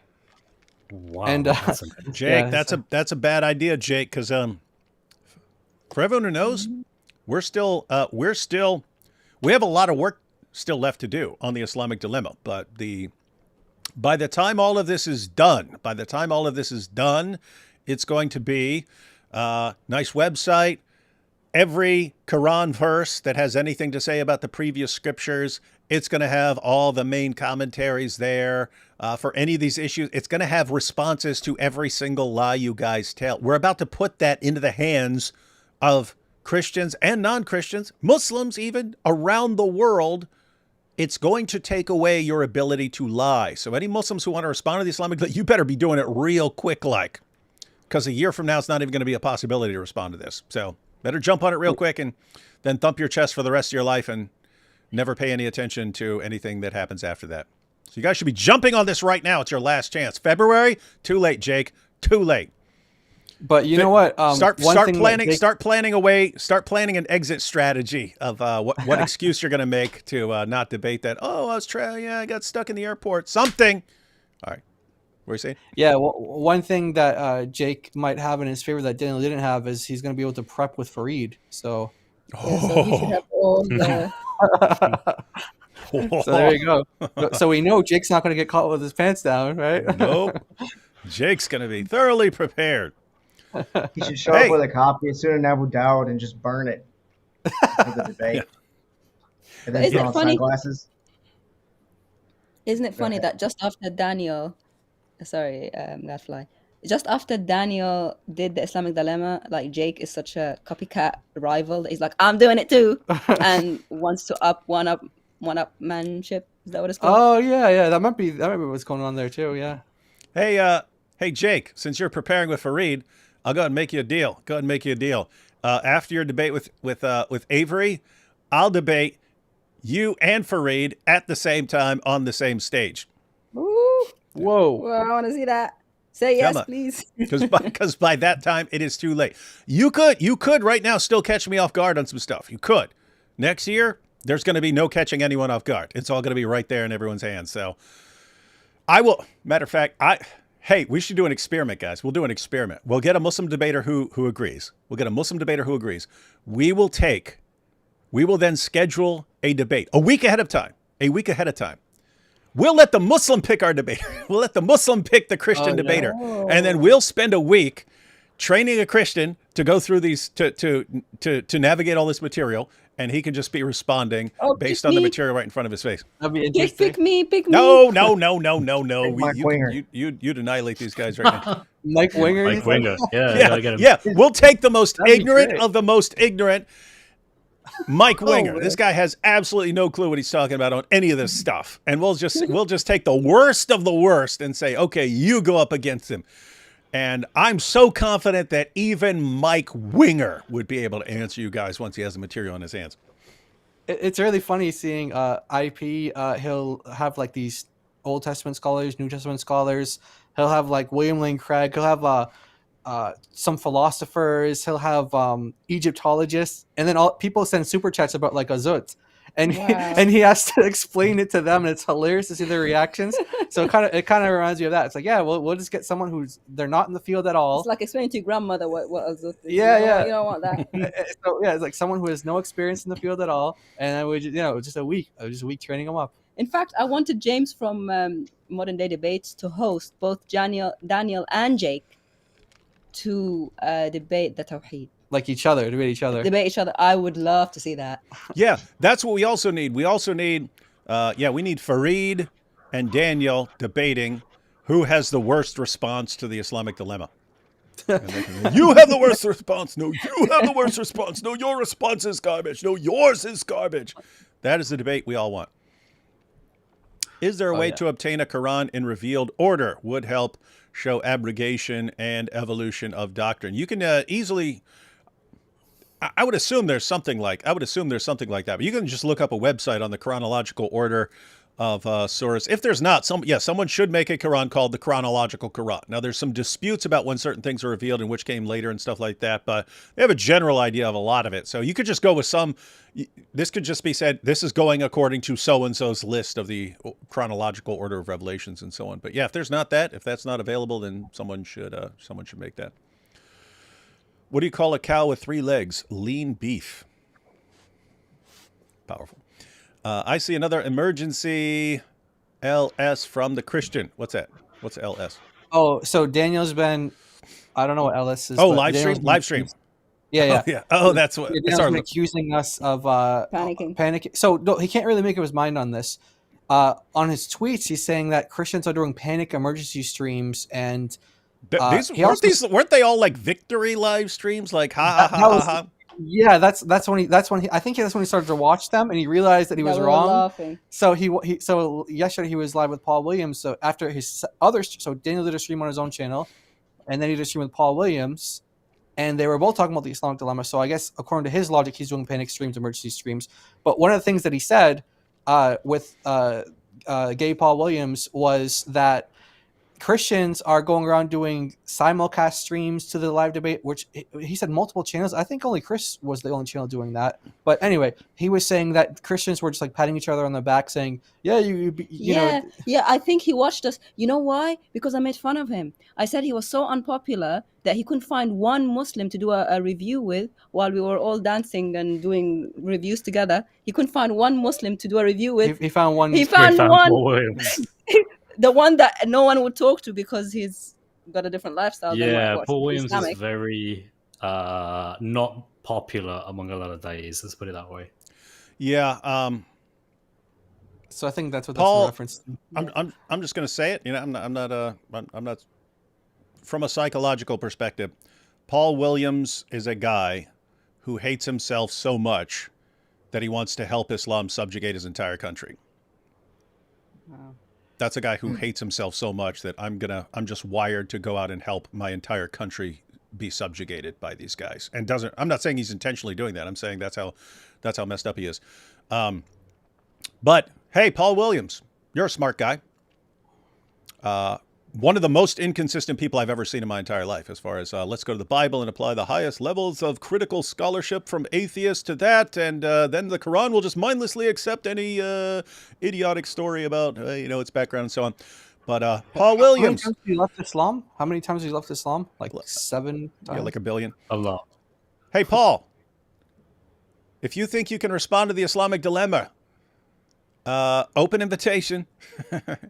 There's still time for DebateCon. There's still time for DebateCon in November. You could do it. In fact, if you want someone to hold your hand, you can join Daniel. You two can debate together, and then you'll have both your powerful intellects combined against the Islamic dilemma. You can keep his pants up and help him that way. So at least you'll be useful. What's wrong with you? You guys are meaner than I am. That's too tempting. Too tempting to comment on that one. Yeah, I'm holding myself back really hard. Yeah. But it's funny that they think of this stuff as emergency live streams and stuff. What are we doing? It's like, hey, we've seen Daniel's response to the Islamic dilemma. It didn't do well, and even Muslims are calling him out. Farid says he has better responses. So what are we doing? We're playing the responses for people. Exactly. We're not trying to hide this. That we're if you guys have a good response, we're happy to share that. Your responses suck. How are you regarding? I don't even know what to do at this point, man. These guys are weird. Yeah, I was. Go ahead. Sorry. Before this stream, I was watching Anthony review the Paul Williams discussion with Daniel on the Islamic dilemma. And one of the points that he made, I was thinking about it. I was like, yeah, it's a really good point. So one of the things that he said was that he said that Paul Williams was really surprised at one of your answers to Daniel's questions when he asked you, "Are you saying that the Quran affirms like every word, every part, every word in the Bible, every sentence?" And you said yes. And Paul Williams was all shocked. He was like, "I've never heard that before." And it's like, how long has this guy been doing this for? Like 20 years, and this argument's been around since this guy became a Muslim, and he's been engaged in polemics and dawah activities apart from his other, life that he lives. He's been doing this for his whole time he's been a Muslim, and he's like, I've never heard anyone say that before. It's like, where have you been? Yeah, you've never heard a Christian say that? Yeah. So Paul, let me just clarify here. When your God says, say, O people of the book, you have no ground to stand upon unless you stand fast by the Torah, the gospel, and all the revelation that has come to you from your Lord. Right? And then you look at that in the light of Surah 2, verse 85. Do you then believe in part of the book and reject the other? And Allah says he'll send people to hell for only believing in part of their book and not all of it. Sounds like he's confirming all of it. And if he's not, then he's just a bad communicator, and he claims that he's a very good communicator. There's no way out of this, dude. There's no way you can respond to the Islamic dilemma and you are not sacrificing part of the Quran and saying that it's just wrong. There's no way out. Prove me wrong. I just noticed. Wait, this super chat, right? He gave $2.79. Oh, That's clever. I like that. Powerful. Nice. Hey, we have Cool Bob. So we've got Bob, we've got Young Bob, and we've got Cool Bob. Do you think Daniel and other Dawah guys understand the Islamic dilemma deep down? No. They've gotten to the point where they kind of can say things about it at a superficial level, but no, the issue has not really. I don't think they have the ability to switch. I was about to say it hasn't really penetrated their mind, but then it was going to lead to an Al Zut joke, so I shut it down. Imagine that Christianity came along later, and that it said you don't stand on anything unless you stand on the Quran, and then we tried to get around that saying, well, it's just the word Quran just means recitation, or like any of these defenses that you guys are making. You would laugh at how dumb they are if we were trying to make them, if the places were switched. That's true. Like, and if you go ahead. Oh, and if you heard someone saying, Muslims, you have no ground to stand upon unless you stand upon the Quran, all the revelation that has come to you, and if you only believe in part of the Quran and not in every last word of it, I will send you to hell. And then someone going, what? You think it's condemning? You think it's advocating all of the Quran? It's like, that's definitely what it sounds like, sport. If those roles were reversed, I would leave Christianity. That would be so ridiculous. If like the Bible's like, the Quran is it'll refresh you, it'll nourish you from above you and beneath your feet. You don't stand on anything unless you stand on the Quran. And then if the Quran totally contradicted the Bible, like I would be like, well, obviously my religion's false. I need to quit going out online and having loud opinions and sit and think about what I believe for a while. You know what I mean? Mm. Yeah, it's like what David was saying in response to what Daniel's response to that hadith was. So Farid has his response where he tries to argue it's weak based off of one weak scholar, right?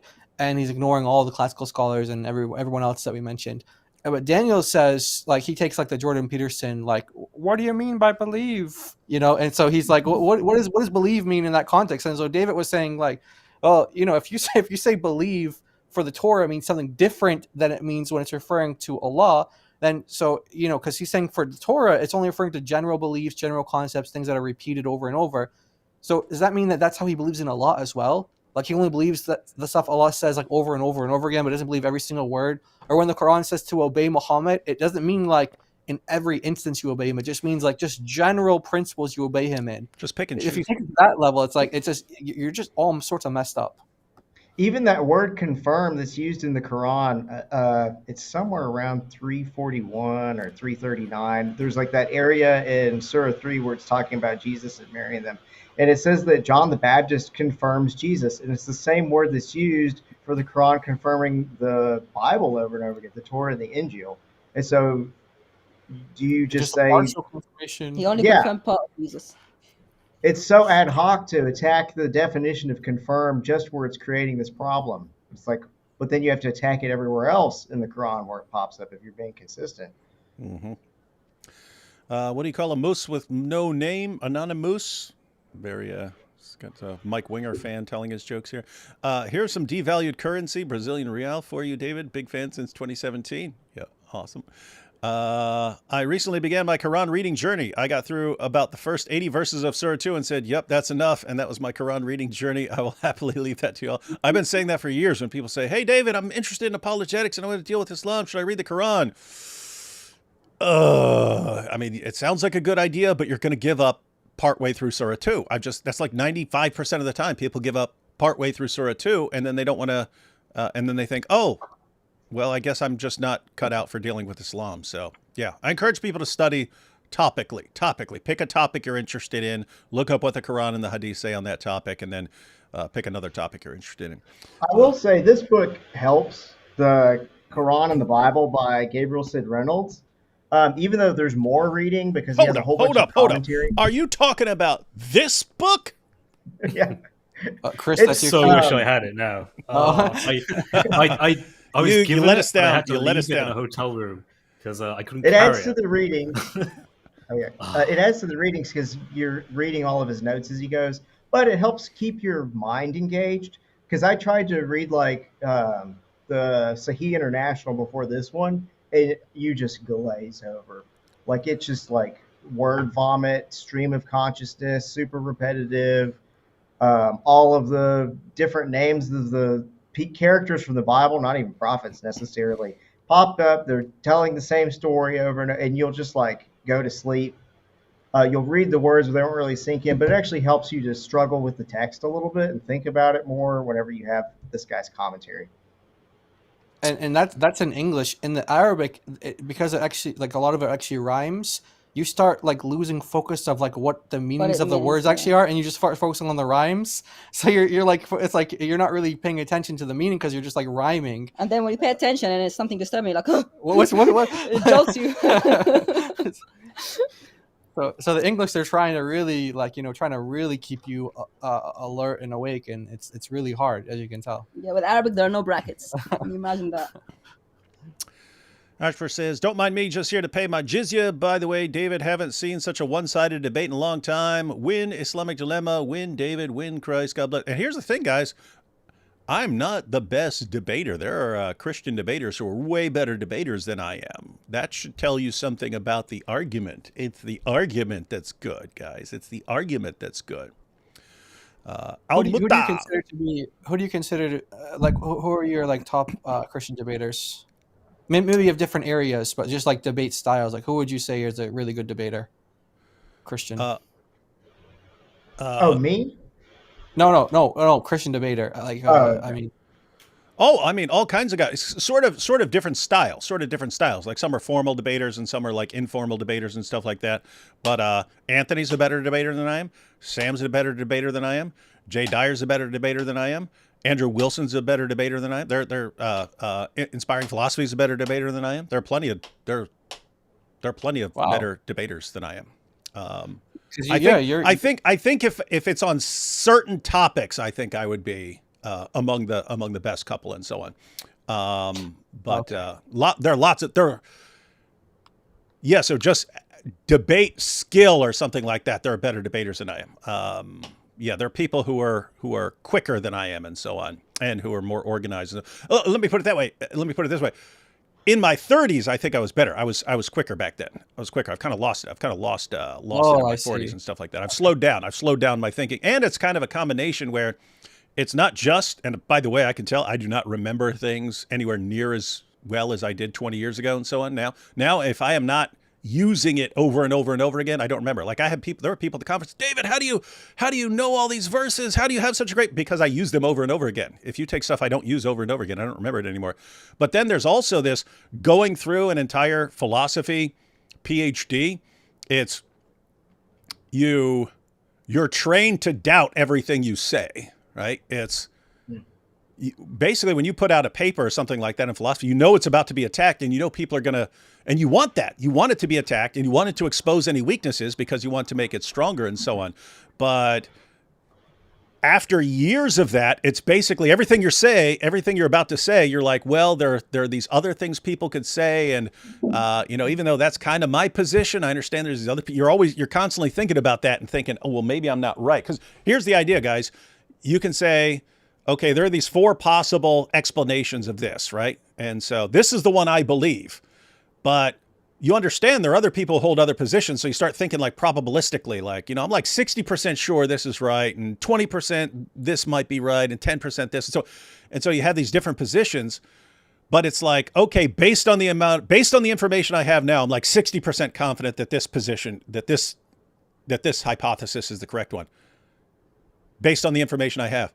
Well, I don't have access to most information, right? So it's like, well, other information could show that one of these other ones is correct. And anyway, that's important. If you're trying to get to the truth, it's important to be thinking in terms like that. But that is in debate. You just need to be firing. You just be firing full force and stuff like that. You can't be thinking like that. But I've been like wired to think like that. So when someone asks me something, the first thing that pops into my head, well, I kind of lean towards this, but this is another possibility, and that's another possibility, and that's another possibility, and that's just not good for firing right back at someone. So anyway, those are some of the issues that have arisen. Nice. And we have Ali Mutta is the proof of the Dawah's hikmah. These guys got the hikmah all right, man. Ali Mutta. We need to just start calling him Ali Mutta. Have Muslims ever recognized and approached you guys in public and said something to you? If so, were they heated confrontations or friendly? Yeah, especially like in the UK, very common. Normally, when people recognize me in the West, it's almost always fans. But in the UK, it was everywhere you go. I mean, Muslims are recognizing you over there. Yeah, it's always been kind of fine though. No one ever came up and clocked me or anything. What are you saying, Chris?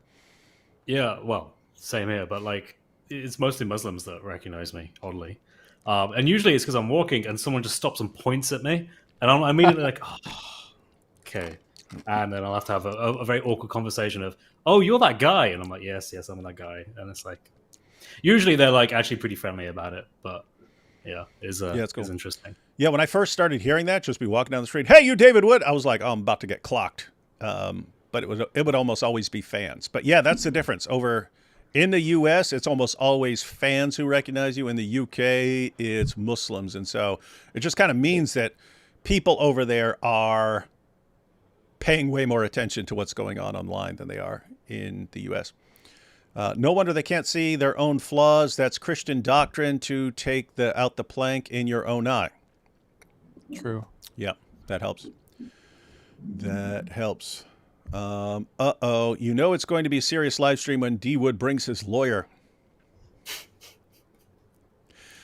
Spotted AP with Tusi on anti-migrant protest in Londonistan today. Disguised himself with sunglasses, beard, and bright red T-shirt. Covert survivor. Smart.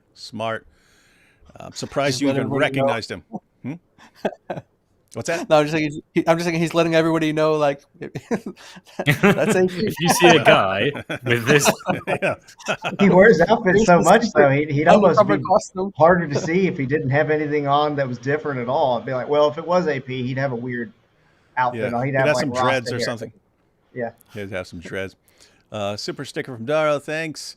Super chat, no comment from Thomas here, thanks. Hi, David. Great job debating. Denial hates the Jew. That's him. Let's see. AP looks different, clean shaven. Oh, never mind. It's your friendly neighborhood Gadfly. By the way, we need a movie series. Kufar Wars, the Dawah Wars. That's true. Salam al-Masih. Dawah drama is the best drama. God bless you all strong soldiers. That's These right. are good times. Oh, it's only getting worse. It's only getting worse for the Dawah. AT Ministries. Do Jai and DOC have a YouTube channel? Yes. Jai and DOC Reloaded. Go sub.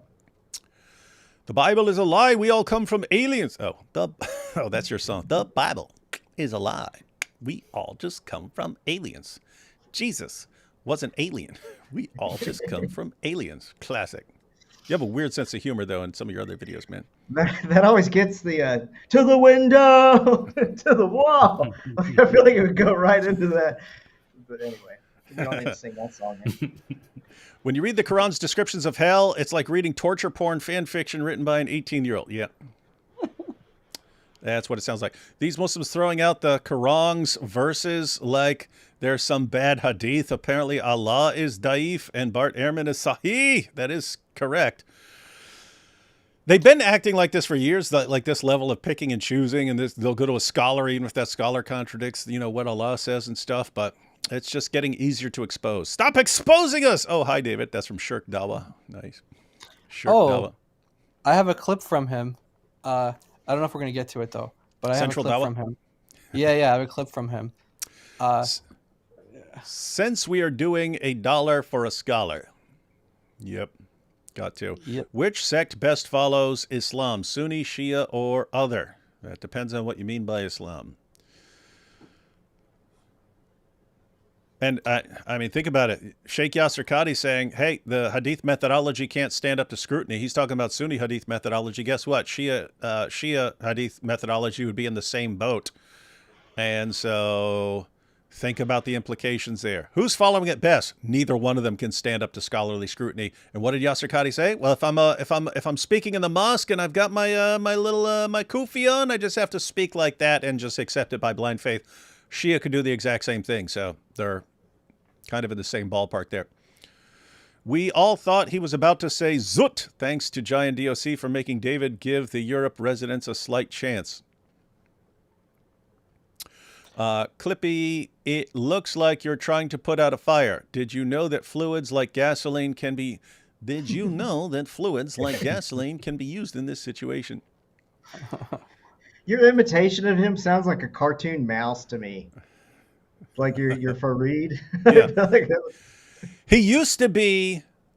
It's funny how they change over time, because he used to be like more condescending with it. I mean, he would talk like this until I started making fun of him. Then he dialed it back some. But it's the same thing with like Sajid. Yeah. Yes, Sajid. Sajid used to talk like this in his videos until I started responding to him like this, and now he tries to talk like a normal person. But it's with same thing with all these guys. It's going to be same thing with the Orthodox lips Muslim and so on. It's just they do stuff and we make fun of it, and they have to change. That's why I told him he's going to change his picture. Echoing Erudite says, "Why is Farid scared to debate the Islamic dilemma?" You'll have to ask Farid. Farid, the final Mahdi. he's greater than everyone else. David, what is a great man? It depends on what you mean by great. How could a list of names be a bad security system? But we've got a list of names. It's the most powerful security system we have. Would Mo not be the most wanted terrorist of today? He would be in prison for a long, long time. Your testimonial is very powerful, Mr. Wood. I feel closer to Christ every time I watch it. Wow. Has the Diha joke been entirely replaced by Muhammad getting something by Al-Zut? Not completely, but, this works in waves, guys. This works in waves. It's like we're talking about the eyes of the leather strap of the anus, and then Diha al-Kalbi, and now Al-Zut, and eventually we just combined it all into one big joke. Maybe you should do a 1 versus 40 like the Jubilee vids. Can't do it. That's why all Muhammad Hijab's fans saying, "Oh, you should get Muhammad Hijab on there, Al-Jubilee." There's going to be too many Al-Zut jokes. It's too late for that. You cannot have a Muslim there. Did you ever hear about the Mutta dilemma? A lot of them. I think Muhammad Hijab heard about that one. Yeah, he heard about that one. So did Ali Dawa. Assuming Daniel's viewpoint, how massive of a conspiracy would it be for the early church to corrupt the scriptures? Really big. Yeah, you need something huge, like one central authority getting together all the manuscripts and burning them all and issuing a standard. Oh, that was Islam, not Christianity. My sister fled Christ, converted, married a Muslim, and immigrated to Saudi Arabia. As of yesterday, she's divorcing. She has 2 kids. Husband won't let her leave. Still a Muslim, but finally progress. Warnings, advice, prayers. Hey, Derek, 100% serious here. When you said my sister fled Christ, converted, married a Muslim, and emigrated to Saudi Arabia, I thought this is going to end in divorce and disaster, and he's not going to want to give the kids back, and Saudi Arabia's going to side with him, and it's going to be one big disaster. And then I finished reading. Why? Because I've heard that over and over again, and I hear that everywhere I go. Almost everywhere I go and speak, there's a woman who says, "Can I talk to you afterwards or during a break or something like that?" And she tells me the disastrous situation she's in from... and it's always the same story, but he treated me like a princess at first, and it was so wonderful. And he pointed out that you'll get those who convert, and you'll get those who are told, "Hey, you don't even have to convert. You don't even have to convert. You can remain a Christian. As a Muslim man, I'm allowed to marry a Christian woman, and you'll be treated very well." And then they get married, and then they have kids, and everything changes because then the pressure's massively on the woman. Now you have to convert. We don't want to be sending mixed signals to this kid his entire life. And that's when the family gets more involved, putting the pressure on the husband. So even if the husband was fine with his wife being a Christian, now the family wants to make sure that everything is smooth for the grandkids. And then, And I have to say, we need more women who've been through this actually exposing it. Because if I say it, people know David's just a bigot or something like this. If it's women who've been through it, they have more credibility. So need more women who've been through this situation. Yeah, exposing it. We get these sort of emails all the time, and there's actually a movie called Not Without My Daughter. Yep, Sally Fields. True story. Yeah, check. I mean, I don't know if that's going to be like a help for Derek, but I mean, there's we'll definitely be praying though for sure. But for other people who, want to see more about that, that's a movie all about this like situation that happens all the time. Yeah, in fact, that was one of my earliest exposures to Islam was in prison. And there was a guy there. There was a Muslim there. His name was Hamid. He was in there for kidnapping. Hamid was in there for kidnapping. And people asked him, say like, hey, what were you doing kidnapping? He said, well, no, it was my kid. And we said, what were you doing kidnapping your kid? He said, I'm from Saudi Arabia. You want your kid, you take your kid. No one's arresting you for it. Wow. Right? And so it's like, oh, so you come from a culture where, you're getting a divorce. Oh, I want the kid. I'm taking the kid. And the woman can't do anything about it. And then you're in America and they sent you to prison for it. Yeah. Islamic detective, you're going away for a long time. So if you want to protect your hide, better start talking. Garkatry. I ain't no snitch. Yeah. The Garkatry doesn't snitch. We need some Garkatry shirts. And then Muslim, hey, that would be like the next version of my Quran shirt. So I got my Quran body armor shirt, but I could also like have a Garkatry shirt. This stream wouldn't be possible if it weren't for an 11th century Jew named Ibn Hazm paving the way for the David versus Daniel Islamic Dilemma debate. He is who pushed the Bible as corrupt narrative because they couldn't find Momo in it. Poor people. Poor. Yeah, he also said that when you're courting a woman in Islam, you can view her entirely naked. And if you find something that entices you to marry her, then you can do so. And Muhammad Hijab cited that opinion to Ali Dawa on his show. Yeah, he was the one who taught us that. Everybody thought that, like, well, how does this guy know this stuff? It's so random. And, well, now we know how he knows this stuff because he actually practices this stuff. He needed it. Yeah. He's like, on ChatGPT, can I see? Dawa, give me $100 for a house in Jannah. Yep. That's how it works. A couple more, and then we'll jump into Daniel's response. Who do you think is the best debater against Islam? He also gave $2.79. Sorry, I'm just noticing this now. Yeah, that's funny. That's a new trend. thing. It's a new thing. It would depend on the topic. Some people are like, again, if it were certain topics, I would think I'm one of the best on the topic. But other topics, I don't know. Yeah, it would depend on the topic. Great to hear from such intelligent men. Oh, hi, David. And what about DOC? David, you won the first debate, but you got smoked in the second one. I mean, the Jews. That argument crushed you. Yeah. Which religion respects Jesus more? We hate the Jews more than you. David, what text is printed on your Checkmate Jihadi shirt? Oh, it's all Quran passages about the Islamic dilemma, but they're in Arabic. And finally, Muhammad found the al-Zut fitting in the sight of his leather straps. Yes, that is absolutely true. All right, we're ready to jump into... Hey, we've been going a while. I don't even know if we're going to get to the longer Farid video. We'll definitely get through... Daniel's response. Let's see what he's got here. All right, so this is Daniel's response to Farid's powerful video. For anyone who is tuning in late, Farid said that Daniel got caught with his pants down. Awful, awful, awful stuff. Got caught with his pants down, and Farid told him how he should have responded using Farid's powerful videos we went through. Weren't very impressed, but maybe Daniel's going to be impressed. And maybe he'll ponder the error of his ways and realize that he should do what Farid does and just pick and choose, play the scholar game. All right, let's see what happens. So going back to Farid... Oh, this morning, I went and looked at these 3 videos. Like, going back to Farid.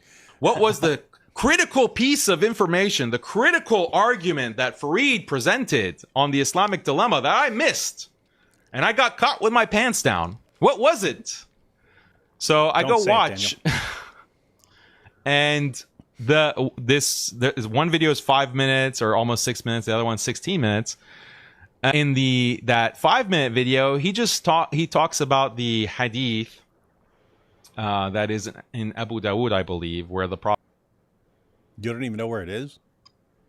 He believes. He should have checked before this video, but he was so in his feelings, he just pressed record. It was narrated by Muhammad's nephew. Oh, yeah. Oh, yeah. He didn't Google Ibn Abbas. Oh, he hasn't responded to that yet. He hasn't responded to that yet about this mistake he made. I think he knows because so many people have said it, but he's just too proud.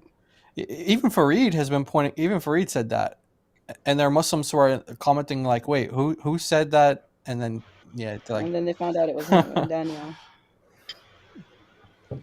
Prophet sallallahu alaihi wasallam is with the Jews, and they bring out the Torah, and the Prophet sallallahu alaihi wasallam places the Torah, or tells them to place on a cushion, the judgment cushion, as David would calls it. This is the hadith he often cites.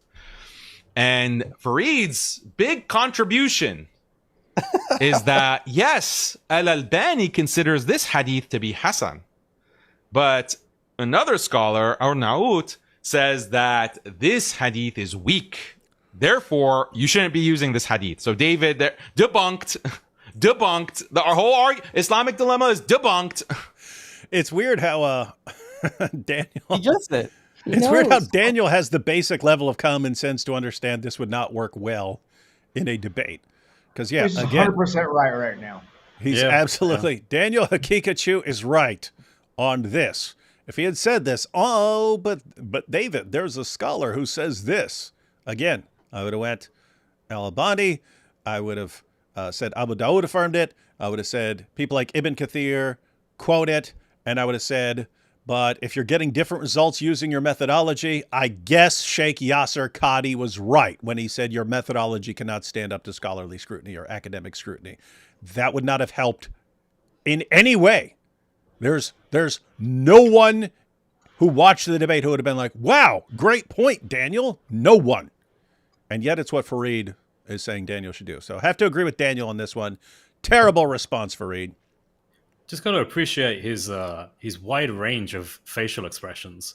He's so animated, Daniel. Like, just watch his face. Like, he goes from, like, he just pulls all these expressions all at once. And it's like, oh, it's so funny.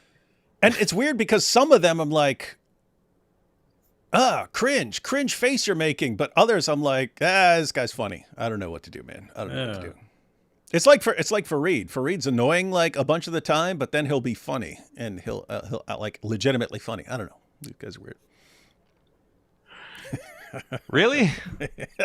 Like this is perfect. Because one scholar weakens the hadith because of the one person in the chain. The argument is debunked, or that hadith is now debunked. Like, we can't refer to this hadith. Al-Albani says it's Hasan. So this is... Thank you, Daniel, for giving part of the response I would have given if Farid were to try that. Farid, come on, man. Open invitation. We can debate this issue, and you can use your brilliant point about about the hadith in Abu Dawud. The level of argumentation of someone like Farid, and it's not just this one video. Like, this is his approach to many things. It's a deliberate focus on the trees to miss the forest. Like, the lowest tier kind of intellectually lazy argument that you can make is this kind of argument. Wow. He's right. Go down. Gosh. Right on the money, man. Not used to saying that about Daniel Hakikachu, but I mean, just think about that. Hey, you guys don't want to believe something that's in the hadith that Muslim scholars have been treating as historically reliable for centuries. What do? Let's look for a scholar who says that someone in the chain of transmission was unreliable, and let's just say, therefore we can throw it out. Well, great. We can throw out your entire methodology just by quoting Sheikh Yasser Qadi, and we don't have to believe anything about your prophet. And we could go agree with Robert Spencer and Jay Smith that Muhammad maybe didn't even exist. Why, Farid? We'd be doing the same thing you're doing. Anyway. That there is one scholar somewhere that found this hadith weak, so therefore you can't use it. Sorry, man, this is not a good argument. This is not a good approach. And this is Correct. all that's I shouldn't say all that Farid does, but a lot of what he does in his responses are to just weaken reports that are used to criticize Islam. Weaken reports. So something is used to criticize Islam, and he's saying what a lot of what Farid does is he'll just look for a way to dismiss the hadith, not realizing that every single time you dismiss a hadith, especially if it's one that's been treated as historically reliable for centuries, you're actually supporting Sheikh Yasser Qadhi's claim that this is a giant mess. What is this stuff? Hats off to you, Farid. Keep going. When there's a much easier explanation that you can give. Number one, there's another interpretation of that hadith that you can give that is not problematic at all. It doesn't have any problematic implications. Like, why are you conceding David Wood's reading of that hadith? Oh, so that's actually an interesting point. He's saying that Farid. Why are you conceding? Why are you conceding what Allah and Muhammad say about this hadith? Right. About this issue? Yeah, but he's suggesting that Farid is doing this because he can't respond to your point. But like you said, you have the Quran that makes the same point. So how would Farid get around those passages? I don't know. The miracle of reinterpretation. Yeah. Alhamdulillah, the miracle. I know why he conceded, because that's the only way to read it. There's no other way to read it and come to a different conclusion. True. Yeah. That's matter of fact, guys, someone could make a video about this as a dilemma. You either grant the clear meaning, in which case the Islamic dilemma follows and Islam self-destructs, or you have to do what Farid does and look for a way to dismiss the hadith, in which case you're exposing the entire system and Islam's going to self-destruct again. So take your pick. Either way, Daniel's way or Farid's way, Islam is self-destructing right in front of everyone's faces. What's the alternate reading that doesn't make it problematic anymore? Yeah, is he about to tell us? You just read it and have your voice go higher and higher? Like, how do you read this that makes it not a problem? Yeah, you just have to read it in a way that completely contradicts what it says and what the Quran says. Well, why not? Farid, you giant idiot, when you read it, you don't have to dismiss it. All you have to do is say, when Muhammad says, I believe in you and in the one who revealed you, he means, I believe that this dumb book has been corrupted and we should never trust it. That's all you have to do. Just do it like that. You got to properly read it with your fingers like this. That way it's the opposite of what you're saying. That's the proper reading. Yes, the correct way to read this, Farid, is to pretend that when Allah was revealing this and when Muhammad said this, that it was opposite day that day. Oh. That's the context. Right before Muhammad said this, he said, hey, guys, just so everyone is clear on this, today is opposite day. So whatever I say today, I mean the opposite. And all his followers would understand that, but others didn't. Yeah, there's one word missing from the hadith. Yeah. Psych. I believe in you, psych. He's psych. Question the reading of his interpretation of the hadith. Don't start like degrading the hadith or weakening it and saying just because one scholar did. Okay, well, David Wood can say, okay, I don't need to go to Arnaut. I can look at what Al-Albani says. Do you take Al-Albani as an authority? And, Nailed it. Okay, Nailed if it. you don't, as Farid doesn't agree, I don't care about Farid's opinion. I'll go with Al-Albani, the more senior scholar, or someone else, or Abu Dawood, who collected it. He is right on the money. Yep. Those would have been my first two go-to response, Albani and Abu Dawud. It's just disturbing me because I was about to say, I guess great minds think alike, but then I was like, wait a minute, this guy's the world's leading defender of child marriage. So, yeah, but it's like, how can he be so right and so wrong at the same time? Like that's what kind of like my mind is like it wants that's to what's explode. amazing. You guys were right. You nailed it right at the beginning. When they see someone else giving a response, they get it and say, this is terrible. But they just don't get it when they're giving a response that all the other guys would recognize is terrible.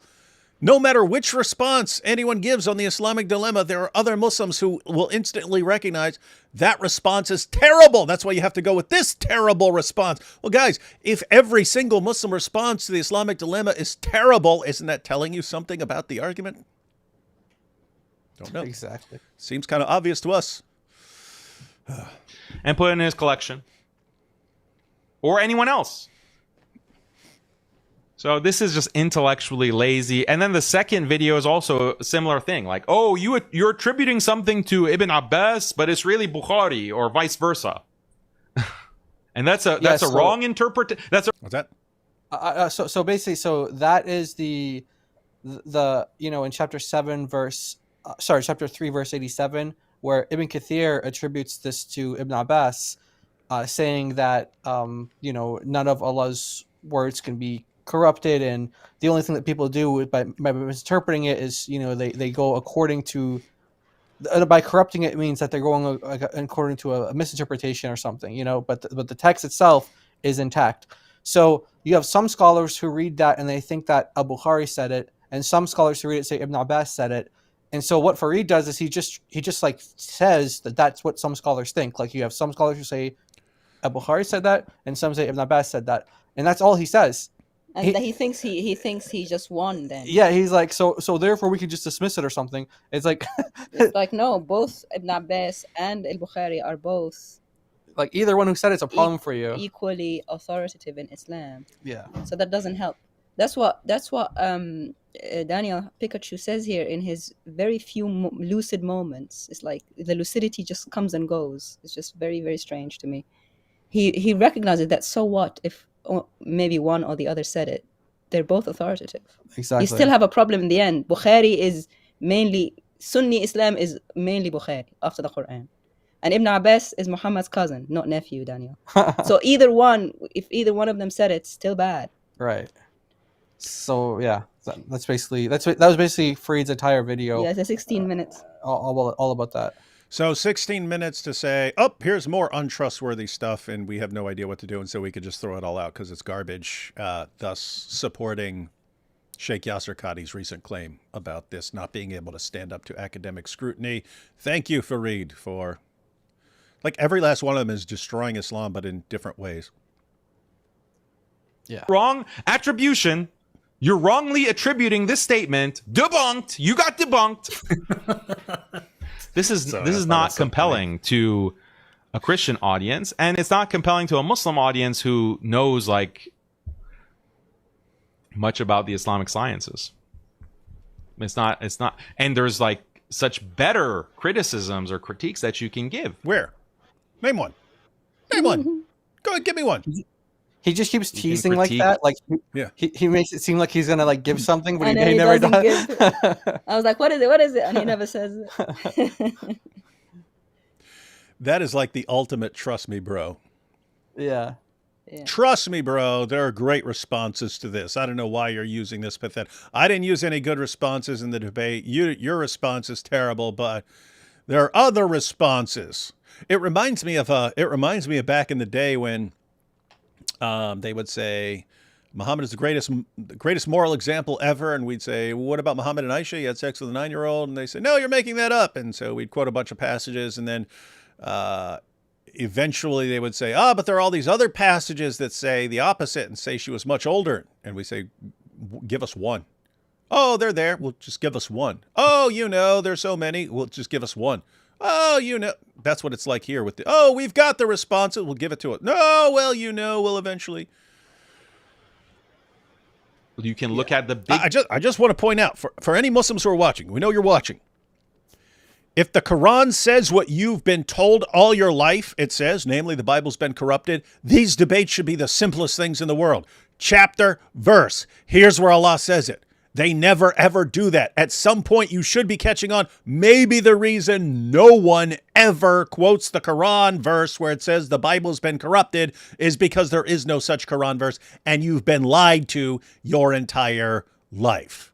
That's what you should be wondering right now, but you don't. In his debate, too, I remember he was saying that it's a corrector as a main theme in the Quran, and I was thinking, when I'm reading the Quran, the word I see over and over is reminder.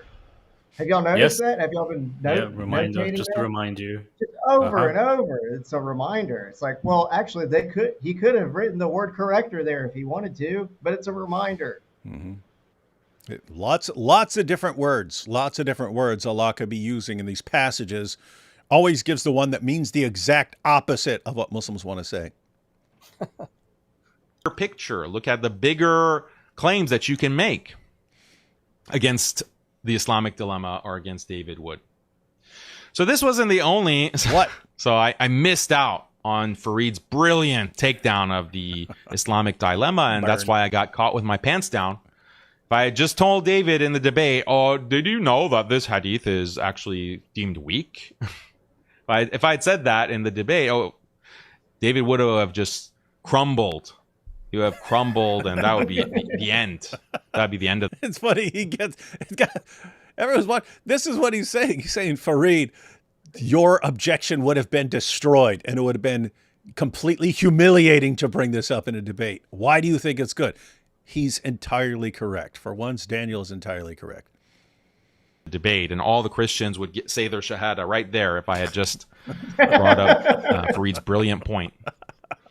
Instead, I got caught with my pants down. That's not the only thing that Farid had to say. He also said this: minimum requirements. This is from yesterday. Minimum requirements to represent Islam in debates: be an honest individual, have good manners, do the research. Liars and ill-mannered people shouldn't represent Islam. If you're too lazy to research a topic thoroughly, don't represent Islam.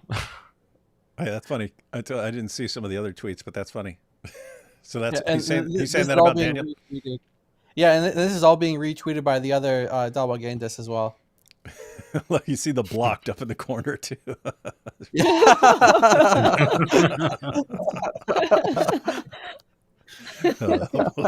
These guys are awesome, man. Yeah. Oh, hey, Islam's in safe hands with these guys. So all of these Christians are taking Farid's statements, by the way, these tweets, and they're spreading them. They're like, even the Muslims, even another Muslim apologist, that's true, says that Daniel failed. Mm-hmm. He shouldn't be representing Islam. So they're spreading. They're taking the words of Farid. Yep, we are. And we are. Again, like Farid, when have you debated? When has Farid debated anyone? Fair point. He's got me agreeing with him again. Farid, how do you? It's one thing if you're like one of these guys who says, I don't pay attention to what these guys say. I'm not interested in what these guys say. I don't want to interact with these guys. You make video after video after video after video about us. So you're obviously interested. You're obviously watching all of our stuff. And you're claiming that there's a much better approach in a debate than what Daniel just said. How are you sitting here saying, hey, here's what a debater should be like, and here's what a debater should be doing, and here's the arguments that a debater should be using. And I'm sitting there telling you, I agree to debate you on the exact same topic, and you can show that you do a better job, and I will use the exact same opening statement so you can be prepared more than any person has ever been prepared for a debate in his entire life. Let's do it. And you won't touch it. I used to work as a clerk at a family law firm in law school, and you would see like, yeah, who's the bad guy here? And it'd be like, well, there's stuff on both sides. It's like Farid, he is right. Like Daniel could have better manners, but then also like my heart's always going to go out to the one who he's going to the hostile environment. He's the one doing the debate. Yep. It reminds me of like the family reunions where you have like, you're trying to do something like move a heavy table, and then I'll have my aunt, well, why don't you try going over there on the other side and lift it? It's like, would you like to do this? Mm-hmm. Because I'm not enjoying moving this table. Yeah. So I can see both sides where it's like, yeah, it's probably not good to say that God raped Mary in front of a bunch of Christians when you're trying to convert them. But at the same time, like at least he's going there and going out into the middle of Ohio or whatever. To a church. So Farid, let me correct your list. Minimum requirement to represent Islam in debates: not being a coward and being willing to debate. That's the bare requirement. You don't actually have to have good manners or do any research. None of that matters if you are not willing to debate. None of that matters. So the foundational bare bottom requirement, not bare bottom in the al-Zut sense of Muhammad, but like the bare minimum requirement to represent an Islam in debates is actually having the courage to debate. Daniel does have that. Daniel does have that. You don't. So you're the one who does not have the actual bare minimum requirement. And if you don't want to debate, don't go out there trying to tell other people how to debate. right? So you could continue to do your channel however you want to, but it makes it look silly when you're going to go tell someone who's actually bothering to go all the way out to Ohio and get a plane ticket that they did it wrong. It's like, well, what are you doing? You got these backseat debaters. Here's how you should do it. Here's how you should be doing it. Here's what you should be doing. Why don't you do it? No. I have this caution in the back of my mind. What's that proverb about don't get between two fighting dogs or they'll bite your hand? It's in Proverbs. I'm going to look that up. That's what I feel like I'm doing right now. All right. Only a few seconds here left of Daniel in this. Like in an actual moderated debate. Has he had a single moderated debate? Not that I've seen. It's like Ali Dawah, right? Everyone, debate Ali Dawah. So when's this guy ever going to debate? Never. I mean, he's a debater. He'll do some like street debates and stuff like that, but like debate on stage when? Oh, he doesn't even do street debates anymore. He just sells things. The guy sells things now for a living. It's like when you watch Avery go up to him, challenge him on the deepest, most crucial elements, even on Tawheed, on his own religion. I was like, guys, buy this prayer mat, only $5.99. Guys, we just need to raise $100 more, and it's like, that's what you're doing. And you know where hundreds of thousands of those pounds went to? Douglas Murray into the British. Oh yeah. Like they're probably so mad at Muhammad Hijab for that. Like he cost them so many hours of like street hustling they call dawah. Yeah, how many plastic blue mats is that? That's a lot of mats. A lot of prayer mats. I would randomly tune into his lives to try to figure out like what are his arguments he's making. And like I'm not trying to be humorous or joke or anything. Every time I get on there, he's trying to sell something. He's always trying to sell something. Yeah. He's a used car. Well, I like to say he's a used car salesman. Like he dresses like one and he talks like one. He looks like the kind of guy that would sell you some dodgy car that will break down as soon as you try to leave the garage. There's just nothing in him that's credible or authoritative or knowledgeable. The guy just doesn't know things. He brings little toys to try to illustrate his understanding of the Trinity because he thinks this is a good way of doing it. It's absolutely terrible. I was watching Jai and DOC, your live stream. I can't remember when it was. The one you did a few days ago or thereabouts, and you showed Muhammad Hijab actually talking to his followers, explaining to them the process he was going through. He was like, yes, you see, I'm going to sue them in America, or I'm going to sue them in the UK because under defamation law. And he starts like talking all authoritative about it. And like at this point, it just come out that he had lost this lawsuit. And I'm thinking, wow, with like the benefit of hindsight, this sounds so stupid. This guy just being like, yes, I'm so clever. I know exactly how I'm going to do this lawsuit. And it's like, yeah, it's going to backfire horribly, bro. And what was funny was he actually said that like, okay, I'm not going to, sue these Americans because it's much harder to get a win for defamation in America. But in the UK, I can do it. And it's like, and he still got busted. And I mean, this for all you Dawa fans out there, this is a serious issue. He just spent piles of money that came from donations from you guys to sue Douglas Murray and The Spectator. What's the real reason? The real reason is this is a narcissist who is absolutely obsessed, like his religion is in this case, obsessed with controlling what other people say, like obsessed with not allowing any sort of criticism. And if you've got full-fledged Sharia, then you could just silence people by killing them or by forming a mob and murdering them like they do in Pakistan and so on. So that's how you do it there.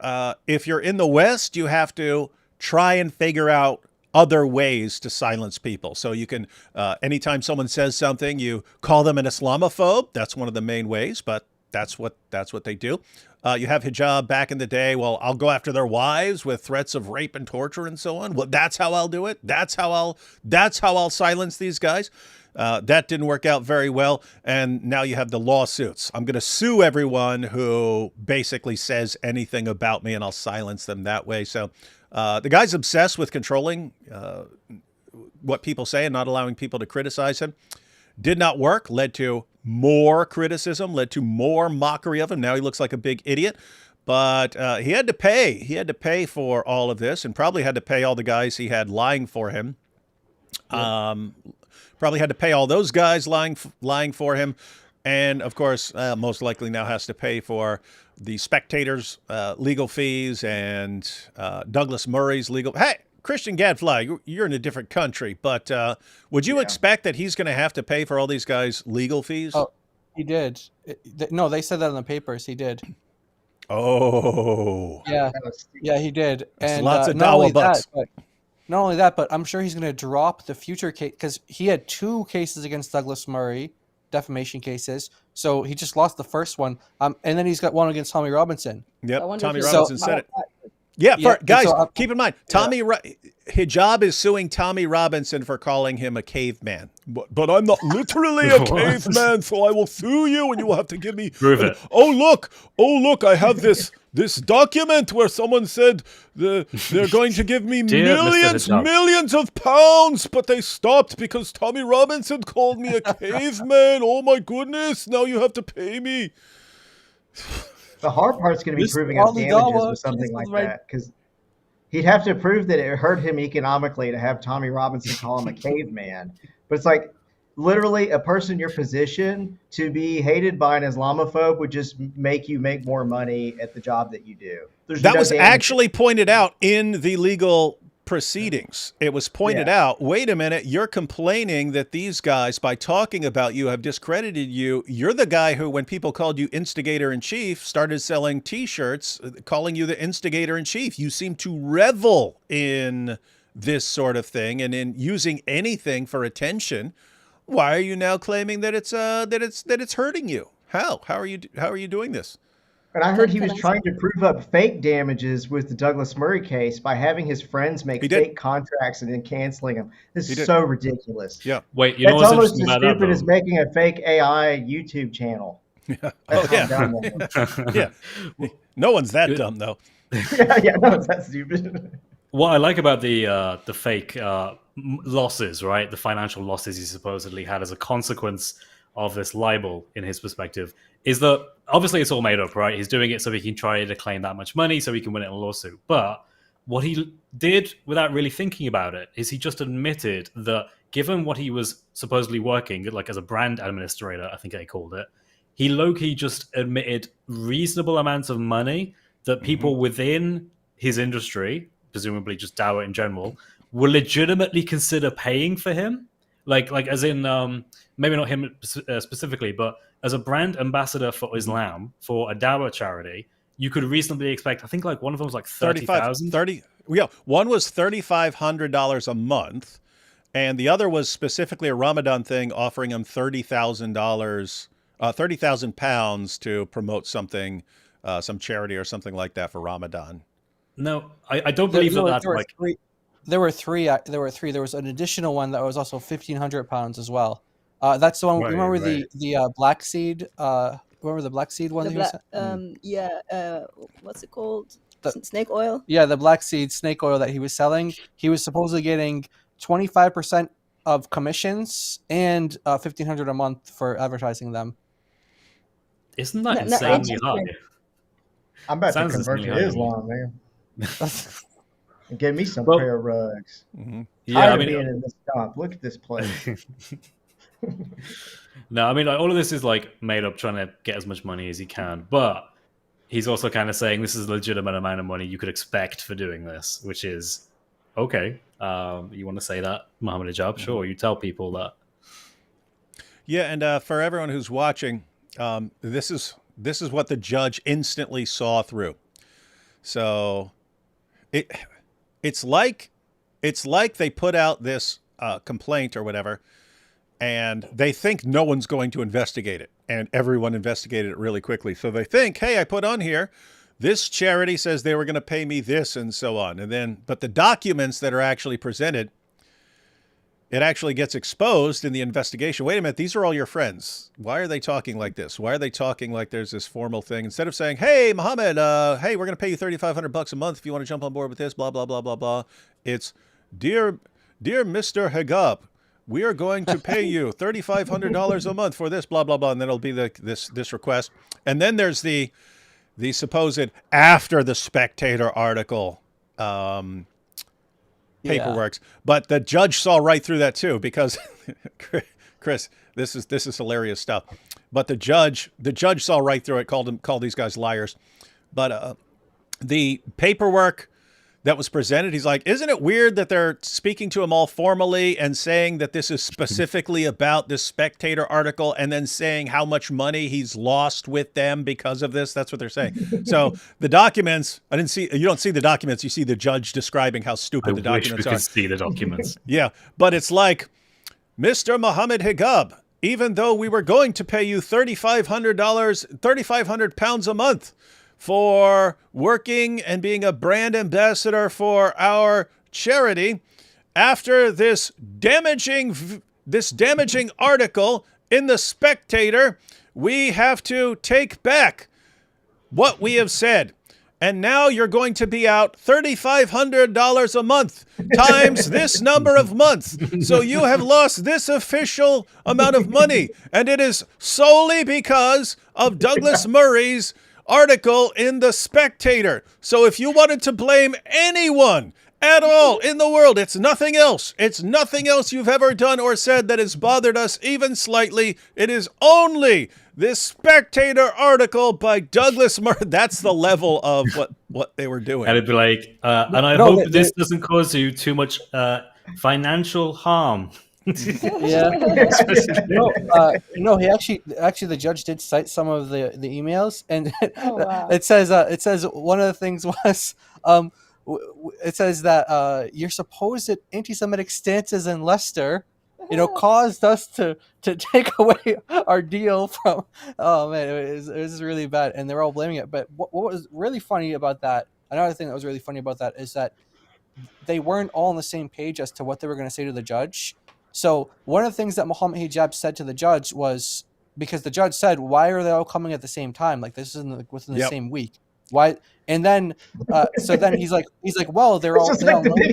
Hey, hang on, everyone. Just to be clear on what Jai's pointing out here. This is in the judge's response. He's like, why do all of these guys saying the exact same thing, all these guys who know Mohammed Hijab and are friends with him and appear in a bunch of videos with him and things like that, they're all saying the same exact thing, using this formal language, explaining exactly how much money he's losing, and saying over and over again that it's specifically about the Spectator article.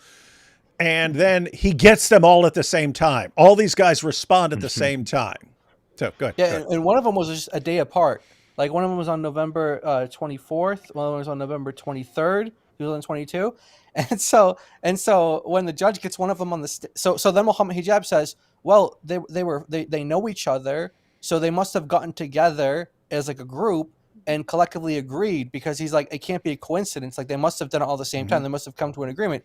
So then that was the judge's understanding. He's like, okay, so they all came together. They all came to an agreement. Hey guys, you guys saw the article? Yeah, I saw the article. Okay, we're all going to cut ties with them around the same time. Okay.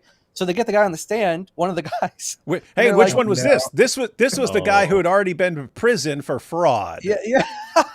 He's like, I didn't get in touch with anybody. He was like, I didn't talk to anyone. I did it by my own self.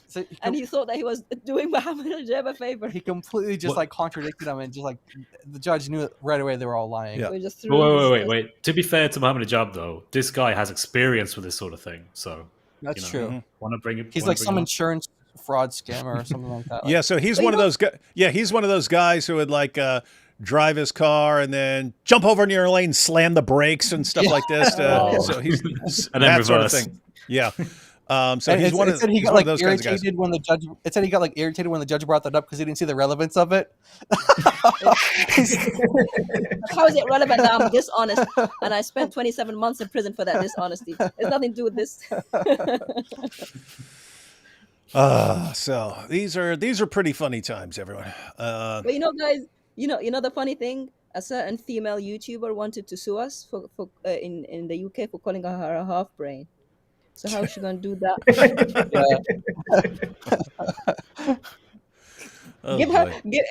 She needs Mohammed Hijab's lawyer. She called me half brain, Your Honor. Give her life. Good stuff. All right, there's only 20 seconds left of Daniel's clip here. Let's go ahead and play it. I don't think so. the kinds of videos that he makes, I just described to you one. Go and watch these two and see if I misrepresented. Like, see if he's debunking anything. Okay, so Wahhabis and Christians, they're on the same page on a lot of things, actually. So going back to Farid. What's that to do with anything? Hold on. Wahhabis and Christians agree. Wahhabis and Christians agree I'm the biggest liar. He forgot to add the Jews there. I think he meant to add that. And the Jews. Hey, Daniel Hakikachu is uniting the world in believing that he is the world's biggest liar. That's not a good thing, Daniel. If people agree, you're a liar, man. 100% of people who have ever encountered me agree I'm the world's biggest liar. Isn't it weird? Everyone must be wrong at the same time. What's funny? Let me put it on a slide. It's just funny that he's saying, "Hey, wait a minute! All these Christians say I'm a liar, but Farid and Jake, they say I'm a liar too. Look, you're supporting the kuffar." Dude, you're maybe it's because you're a liar, and we all just recognize it. Anyway, yeah, I think that's enough Dawah videos for today. Take these. That's a lot of Dawah drama. It is Dawah Wars. We could probably do video. We could probably do live streams every day about the Dawah Wars. Yeah. Man. Oh, I was trying to think who took the biggest L this week. Was it Daniel with losing the debate, or was it Mimi Hijab for losing the court case? Oh, that'd be a still perfect don't video. know. That'd be a perfect video or live stream or something like that. Who took the biggest L? Could even debate that. Could even debate that. Wow. I say Daniel took the biggest L. Here's why. And no, I say Hijab took the biggest L. Oh, let's see. Yeah, you have like a judge agreeing. I mean, well, think about it. They're both being called liars, right? The judge called Muhammad Hijab a liar. Everyone else is calling Daniel a liar. So it's... Chris, you know, if a judge calls you a liar and you got another case somewhere else, can that be used for his That's intention? Christian. Sorry, Christian. I was wondering about that. So it depends what the UK rules for evidence would be. So there might even be a situation where character evidence would be excluded, but you could bring it in if you were impeaching them, claiming that he's honest or something. Oh yeah. So hang on. So this like on Law and Order, where the judge says you can't bring something in, but their lawyer will accidentally open the door, and the judge will go, "You open the door." So it would be something like the judge would say, "Okay, you're not going to bring in stuff from previous lawsuits and stuff like this." But then someone's asking, and Muhammad Hijab, would you consider yourself a credible, truthful person? He would say, yes, of course. Who could ever question my honesty? And then you go, oh, well, since you brought up that no one would question your honesty, let's find this judge who called you a liar like 487 times. So yeah, it depends. There's like civil law and criminal law, and then there'd be UK law, right? And UK has like different provinces within it. So you have to figure out what law you're dealing with and what the rules of evidence are. But probably a creative lawyer would find a way to get it in. You know what? This ties into the Islamic dilemma, this whole concept here in Muhammad Hijab's court, because it comes down to, confirmation and, verifying things. And, we found out Muhammad Hijab, when he says he confirms something, well, he's Muhammad Hijab, we know that he's not really trustworthy. So a judge is going to really take him seriously. But if a Muslim, they take the Quran very seriously. And so the Quran is bearing witness, and that's confirming that the Bible is, so kind of all ties together. It sure does. Fluffy says, I watched your and AP's review of the Bitter Truth show from 2 years ago, and 17 minutes in, you called it, saying they may be Mutta candidates. Oh, yeah, that would be pretty obvious if they're talking about it. It's the same thing as when Muhammad Hijab at the beginning of the year said, Elon Musk sent a representative to say he's going to frame me for a scandal. Scandal coming, scandal coming, scandal coming. And then Muhammad Hijab says, how did David know? Yeah, he must have links to Elon Musk. Yeah. No, it's serious. I've pointed this out, and I'll probably post a video about it, about why hijab is in this situation right now. It's because you're a manipulator. Muhammad Hijab's a manipulator, and he builds his life around deception and manipulation. But your fans are the ones who program you. They wire you to know what you can get away with. So if every time you tell some idiotic lie, Elon Musk is sending me a representative to say that he's going to frame me for a scandal. Any idiot on the planet can look at that and go, that is the dumbest thing I've ever heard in my entire life. You are so cooked. But if your fans are going, oh no, poor Mohammed Hijab, he's being persecuted by Elon Musk, and they're the ones you're listening to, that convinces you over time that you can say any idiotic thing and people will believe you. And then what happens? You get programmed to think you can get away with any lie you tell and that people are going to believe any lie you tell as long as you're thumping in your chest. And what do? Then you go into court and you act the same way. And no one believes you. No one. Because they're not your stupid idiot followers. And so that's the situation he's in right now. It's the situation Andrew Tate is in. It's their followers convince them that they can get away with these lies, and you step into court and think you get away with the same thing, and you're dealing with significantly more intelligent people with a much reduced family history of inbreeding, and they're not going to fall for the same thing. So that's the reality. Well. The alternative to reading is for reading. Islamic science sounds like an oxymoron, like military intelligence. Keep strong in Christ, brothers and sisters. Thank you. Let's see. What do you mean, D. Wood? You're a master debater. Yes. So now, who is the King Kong Dawaganda? Seems like a massive vacuum at the moment. Yeah, I've said that. We need a video saying who's going to be the next great da'i, and the job requirements are narcissist and someone who's going to help us expose Islam from within. So if you meet those requirements, send us an application. Why's Till We Have Faces your favorite book? Because it's a really, really good book, well written, awesome story. Matter of fact, I'll tell you. Reading has always been like a duty. Like, I don't enjoy reading. I don't have fun reading. I read because I need information, which means I don't read a lot of fiction because there's not always a point to it and so on. Till We Have Faces was actually a good book to read. So I set the bar. I set the bar there. If it's fiction, did I actually like reading it? It's one of the few fiction books I actually liked reading and was making an awesome point. Really well done. How no one has made that a movie. That movie would, it would only be one because it's not like Lord of the Rings as far as like multiple books and so on. But you could make that like Lord of the Rings level movie, and no one's making it. So anyway, long story short, people are stupid. Did you ever meet anyone who got caught, landed in prison, and has a foolproof plan to do it right next time? That's everyone. That's what prison does to you. That's what prison did to me. It's, here's what I got caught. So therefore, next time I will do things differently and not get caught. Matter of fact, I even had there were people in prison who were coming up to me going, David, you're smart. And we're not. If you plan it, we'll do it. So I could have walked out of there with like a crime gang of guys who understood they got caught because they were just, doing the robbery in a dumb fashion and they didn't anticipate this and so on. Which is weird because I was in prison too, but somehow they picked up on they need someone planning their stuff for them. But yeah, you have people who go to prison and then they meet other people in prison and then they come out and they're better equipped to be criminals. Confirm as how Christians would have understood that word to mean in 7th century since the surah was recited to them, not modern Muslims' redefinition. Oh yeah, that is an actual important point. So if this is it's usually talking to Jews, the ones in Surah 2 and so on.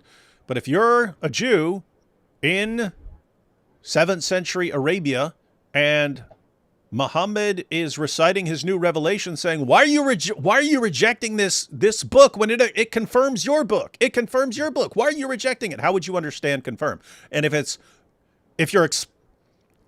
Allah doesn't mean what you would understand by that word, then he's not being clear, right? That's actually a really good point, Tad M123. And I think we need to dwell on, I'm going to use that as a hermeneutic when I'm reading my Quran now. I'm going to be like, yeah, we need to keep in mind that he's speaking to the people of the book right now. That is a really good point, and I'm screenshotting that. I already screenshotted it for future debates. So Farid, take note when we debate. Just kidding. We know you're not going to debate. A liar knows best. That's a good one. A liar knows best. Did Muhammad take the biggest L? Al. The Al-Sut. Yeah. Who took the biggest L? Hijab, Daniel Kikachu, or Muhammad? Let's be serious. No one took it. No one took it better than. What's wrong with these guys, man? Didn't Muhammad? Oh boy. Let's see. Super random. What do you do when you stop caring about your own sins? No conviction or guilt. Pray that you could start feeling something. Yeah. Where I would start. Just start doing things by principle. That's what I was thinking. Because yeah. Just to be clear, you're talking about guilt. I have never once felt guilt in my entire life for anything I've ever done. So that is not what is influencing my actions. You do need. You don't need any sort of feelings or anything like this. I mean, it's good if you do. I've learned over time when I used to have contempt. Nope, there is an important role for those. It is good to have those kinds of feelings. Those help a lot. But if you happen to not, then you can go about it in other ways, like right now. The fact that you are raising this as an issue and asking for advice means you understand that it's actually defective. You're actually defective for not feeling guilt about the things you've done. Well, guess what? You can start dwelling on that. Okay, anytime I do something wrong and I don't feel bad, okay, I don't have the bad feeling, but you can start focusing on the fact that you're defective for not having the feeling, and you can actually transform that into a sort of second order guilt. Like I don't have what normal people feel or mean by guilt, but I have a kind of second order guilt where I understand that I'm defective for not feeling in a certain way. You can focus on that. But yes, it should be, here's what I am required to do. And if I'm not doing that, then that's a problem. I need to take action to do what I am required to do in life. Anyone else have any advice on that? It's pretty That's solid. great. Let's see. This super chat. Nope, no comment though. Thank you though. Let's see. David, when you visited Jerusalem, how did the Muslims react to IDF presence or Jews in general? They seem to get along really well. And keep in mind, I understand you can always show a video clip of something, something jumping off or so on. When we were there, we were in the Christian quarter that is right beside, that is closest to the Muslim quarter. You walk around the old city of Jerusalem, you see Orthodox Jews in full gear. You see Muslims walking around, Muslim kids playing. You see Christians all over the place. Even though they occasionally have a problem, the general takeaway is you are shocked. How does this work here? How is this actually a thing where all these people so close, who are so close? I mean, you're talking a mile away from horrible violence and so on, and yet they make it work there. I went in 2018 and it felt really peaceful when I went. And there's a weirdly large number of cats everywhere. At least there was then, and they all looked healthy. Like, okay, I don't know what you notice the cats too. I noticed, here's what was interesting. I was like, cats are all over the place, man. And I'm not even I'm not a big fan of cats, but everywhere there's cats, and sitting there, what is all these nasty cats? And I eventually thought they're basically on the level of rats, like in New York. And I was like, oh, I don't see any mice or rats around here. Zero.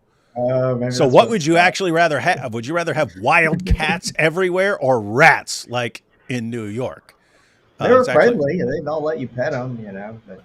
Yeah. So anyway, I thought that was interesting. No, why in New York? Why don't you just let tons and tons of cats loose into the city? They kill all the rats, and then you've got cats everywhere, which is kind of disgusting too. But it's better than rats. Cats are better than. I don't like cats, but they're better than rats.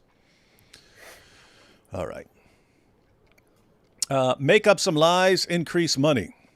Oh, that's Make up some lies, increase money. That is the Dawa principle. It's the Dawa path of success. What is this? Just said, I am Jesus Christ. Dude, I'll block you for that crap. Where's that at? That's the sort of thing you get blocked for here, sport.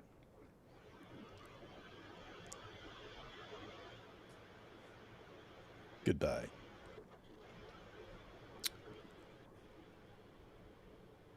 Let's see, a couple more. You're telling me Mimi got zooted by a gay man in court? That would be one way to describe it, but yeah, it was not pretty.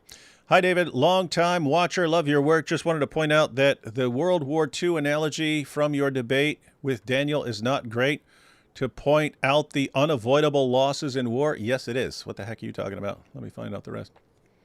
See these other responses. Civilian casualties incurred were not only due to bombings in cities such as Dresden and Hiroshima. It was largely due to tens of millions of Soviets lost to Germans and Chinese lost to... Yeah, I didn't say that was 100% exactly the same. I said bad things happen in war. There are a bunch of factors, and 2/3...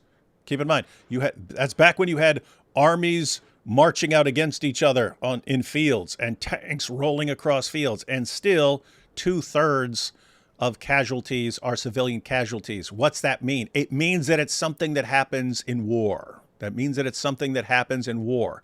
And if you're going to point to Israel's the only place, oh my goodness, how are civilians dying? You need to understand anything about the history of war. So I don't know what you're talking about here. Let's see. Civilian casualties incurred were not only due to bombing. Oh yes, because I said it's only due to bombings. No, I said that's what happens if you're dropping bombs on people. Am I wrong?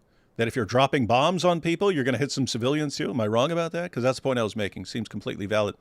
Largely due to tens of millions of Soviets lost to Germans, Chinese lost to Japanese. Yeah, nothing weird there. What's your point? These were deliberate slaughters, direct outflows of these forces, dehumanizing and expansionist ideologies. Not a good analogy for Israel and Gaza. Yeah, I have to disagree. Yeah. What's the big takeaway? Pick a war. Pick a war. Tons and tons and tons of civilian casualties happen in war. That's a reality. So if you want to criticize something specific, criticize something specific. If you want to criticize a line being crossed or something like that, do that. Don't just say, "Oh, but lots of civilians died." That's a terrible argument. Find another basis for criticism. This guy again. I'm the god of the... What is this idiot here? Glad I blocked him. What a dope. Did you read The Structure of Magic? Great tool. I recommend reading to everyone, and especially you, David. The Structure of Magic. Why would I read that? Sounds like some woo-woo stuff. Yeah, what is that? Yes, I'm going to go read The Structure of Magic. You said great tool. I will look it up and hope that it's not some dorky Mike Winger nonsense. What would it even mean to confirm a book if you do not have the book in your present time? That is an ongoing question. That's part of the issue. Again, if you just go back 10 or 15 years, what your average Muslim thought, if you said the Quran confirms the Bible, it's yes, only the originals. Only you can still see that if you look it up. But that response is meant for stupid people. It's only confirming the originals, which you don't have. Why does he say repeatedly that it's talking about what we have and that he's confirming what we have? Here we have UK lawyer. So you've been replaced, Christian Gadfly, by someone more knowledgeable. UK lawyer here. Hijab has opened the door for bad character evidence. Because he lost the case, future libel cases would be marred by this. That is interesting. Oh, wow. Good to know. Which is how it should be. I mean, if you've been exposed as a liar, I mean, a complete liar, that should affect your credibility. If you've got evidence for something, you could prove something, that's one thing. If it's just your word, oh, this really made me feel bad and it hurt my feelings and so I need damages. Okay. We don't trust anything you say because you're a liar. That should be relevant. So that means if he's still going through with like the Tommy Robinson case, he's gonna lose. Tommy Robinson's lawyers are going to be like using that as a point against him. It's going to be great. Yeah, because he just created precedents now for himself. Yep. And last one here. What do critical scholars think about satanic verses? They think it's as good as gold. Well, you have tons of sources. They're clearly trying to water down the story over time. And principle, this is one of the clearest cases where the principle of embarrassment would apply. They were clearly embarrassed by this story massively. Doesn't the Quran even try to play defense for this, where it says all true prophets have a time where Satan tells them what to say, and so if you throw out the satanic verses, then the Quran's lying about Muhammad. Yeah, Surah 22, verse 52. Allah's defense for his explanation of Muhammad for why Muhammad shouldn't feel so bad is, don't worry, all of Allah's prophets fall for Satan's verses from time to time and let their feelings influence the revelations that they get. So, yeah, critical scholars would say, okay, basically, is there a reason Muslims would make this up? No. And if they did, would all these guys be making up this story? No. So it makes no sense to say Muslims made up a story that was horribly embarrassing to them and that they all shared this.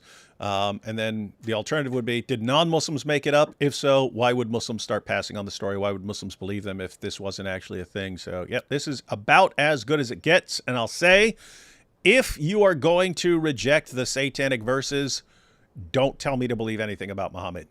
Because if I have 50 sources on a story, and it goes back to there are like 10 of them that go back to Ibn Abbas and so on. If that's not reliable, and you're saying, nope, none of these guys can be trusted. Okay, it's like all your first century guys, all the first century guys that we trace the story back to were reporting this story. If that's unreliable, then great. All your first century guys are a big bunch of liars. Why would we trust stuff that comes later? Right? It all went through the hands of these guys. If they're liars, don't tell us to believe anything. Muslims, you should get in the habit of switching places and seeing what it's like. So imagine if our earliest sources of Jesus, like the Gospel of Mark, had Jesus saying things that Satan told him to say, not knowing that Satan was speaking through him. What would you do with that information? What would that make you think about Christianity? Apply it to your own religion now. Mm-hmm. And finally here, the eyes are the leather straps of the anus, so one who sleeps with the al-zut should perform ablution with diya al-kalbi.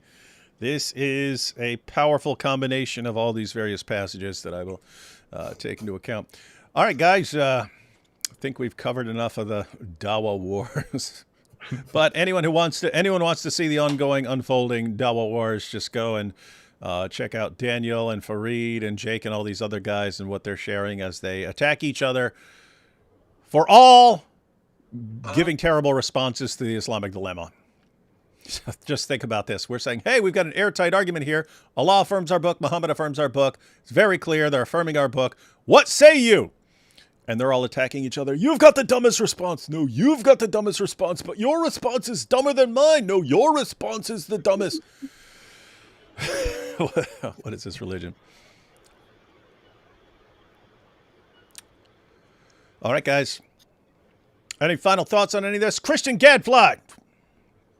What's your takeaway here? Yeah, Daniel be nicer. Farid, think about it helping instead of just criticizing it. Why am I helping the Ummah here? Keep doing what you're doing, guys. Ignore don't even watch this stream. Just keep doing what you're doing.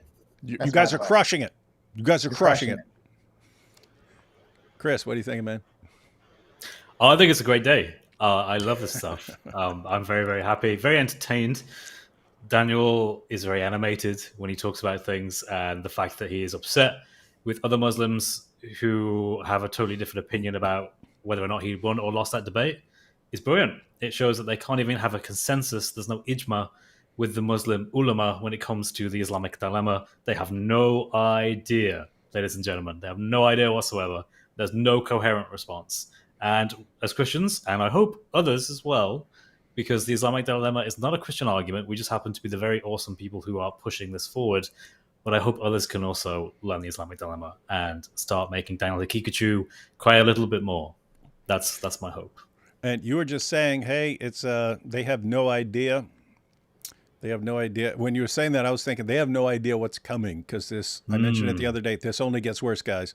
In that debate, I walked in there and I gave basically my case from years ago, just because I don't think you guys can answer the case that you've been hearing from me for years, right? There's way more stuff. Now, in that are some of the most important, most powerful verses and stuff like that. There's way more, way more. And it's still not a ton of us arguing this, but this is about to be put into the hands of everyone in a way more powerful form, and you guys can't answer the most basic case that I've been using for years. You got problems. You got serious problems. All right, John, DOC. I'm just looking forward to Farid coming and debating. Let's go. Aren't we all? Yeah. I just love that this all points Muslims to look at the Bible and they see the implications. Like, what if these guys are right? And like I just wonder, like Christian was talking about earlier. Like, I mean, imagine if we had this like kind of reverse situation. Like, just the Muslims just thinking like the odd chance that all these Dawah guys are lying to us and the Christians are actually right here. Well, we're in a big dilemma. We really are. And we hope that you guys really think about that and really think about the situation you're in.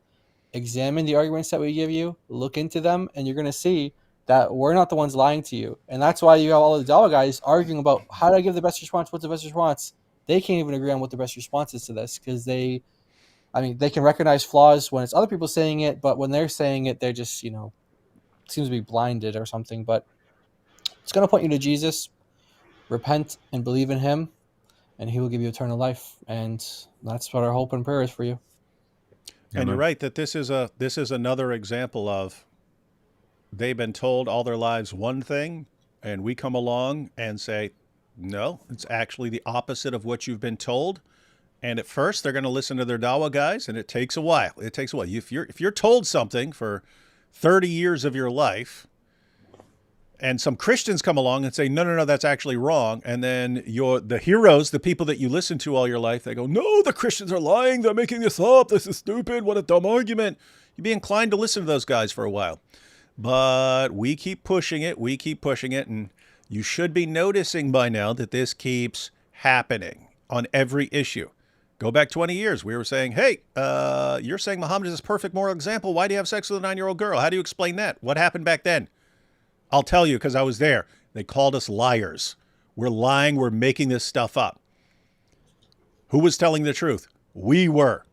Then you had, the Quran's been perfectly preserved right down to the letter. We said, no, it's not. Why don't you check your sources on the disaster of trying to preserve the Quran by memory early on and what this led to? Why don't you look at manuscripts? Why don't you look at different Qira'at, different Qurans in the world today? Why don't you look at any of this stuff? What happened? They called us liars. Who was telling the truth? We were. Scientific miracles. We said, nope, this is the Quran's actually a scientific disaster. All these miracle claims are bogus. What happens? They called us liars. Now, even they admit we were right. And now you've got the latest edition of it. We're saying the Quran does not say that the Bible's been corrupt. Quite the contrary. The Quran affirms the inspiration, preservation, authority of the Jewish and Christian scriptures. What are they doing? They're calling us liars. They're saying we're making it up. They're saying they've got great responses to this stuff. How many times does the exact same thing need to happen before you'll realize that your guys, the guys who you look up to, the guys who tell you what to believe about your religion, are the biggest bunch of liars the world has ever seen? And you see it when they walk into court. You see what happens when they walk into court. Guess what? The skills that Muhammad Hijab was using in court that got him exposed as a complete liar, he's using the exact same skills he has as a Dawa clown.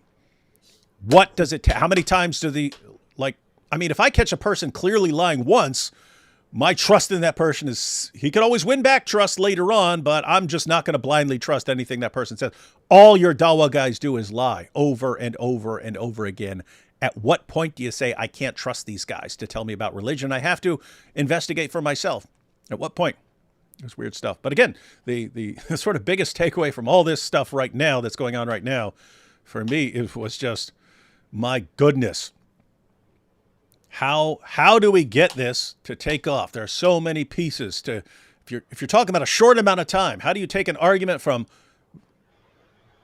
not known by very few people and get it to become the talk of the town? How do you do it? Well, just want to thank all you Muslims for helping us in so many powerful ways. Help us more. Talking to you, Farid. Talking to you, Paul Williams. Let's debate. Let's debate this stuff. Fun times, fun times. And guys, doesn't have to be a formal debate. If you guys want to, Farid, you can even bring Paul Williams with you. Guys, are we willing? Are we, Giant DOC, Chris? Are we willing to have a friendly discussion live with this and go through passage by passage, verse by verse? Yes, absolutely. Yes. So you Muslims who are watching, if you think they can actually answer it, I mean, how powerful would that be? They join us live for a discussion and just completely crush and humiliate us and finally show us the Quran verses that say our book's been corrupted, blowing our minds. Wouldn't that be powerful? Wouldn't that be the decisive refutation of this argument? Why don't they do it? Try and figure that out. And then when you can't figure out any good explanation, maybe you fall back to deep down they know they can't answer it because it's airtight as it is. All right, guys. Everyone here has channels. Giant DOC. You got Giant DOC Reloaded. You got Christian Speaker's Corner. You got Christian Gadfly. Check out all those channels. Cool stuff coming out. And again, just getting started here. Catch y'all next time.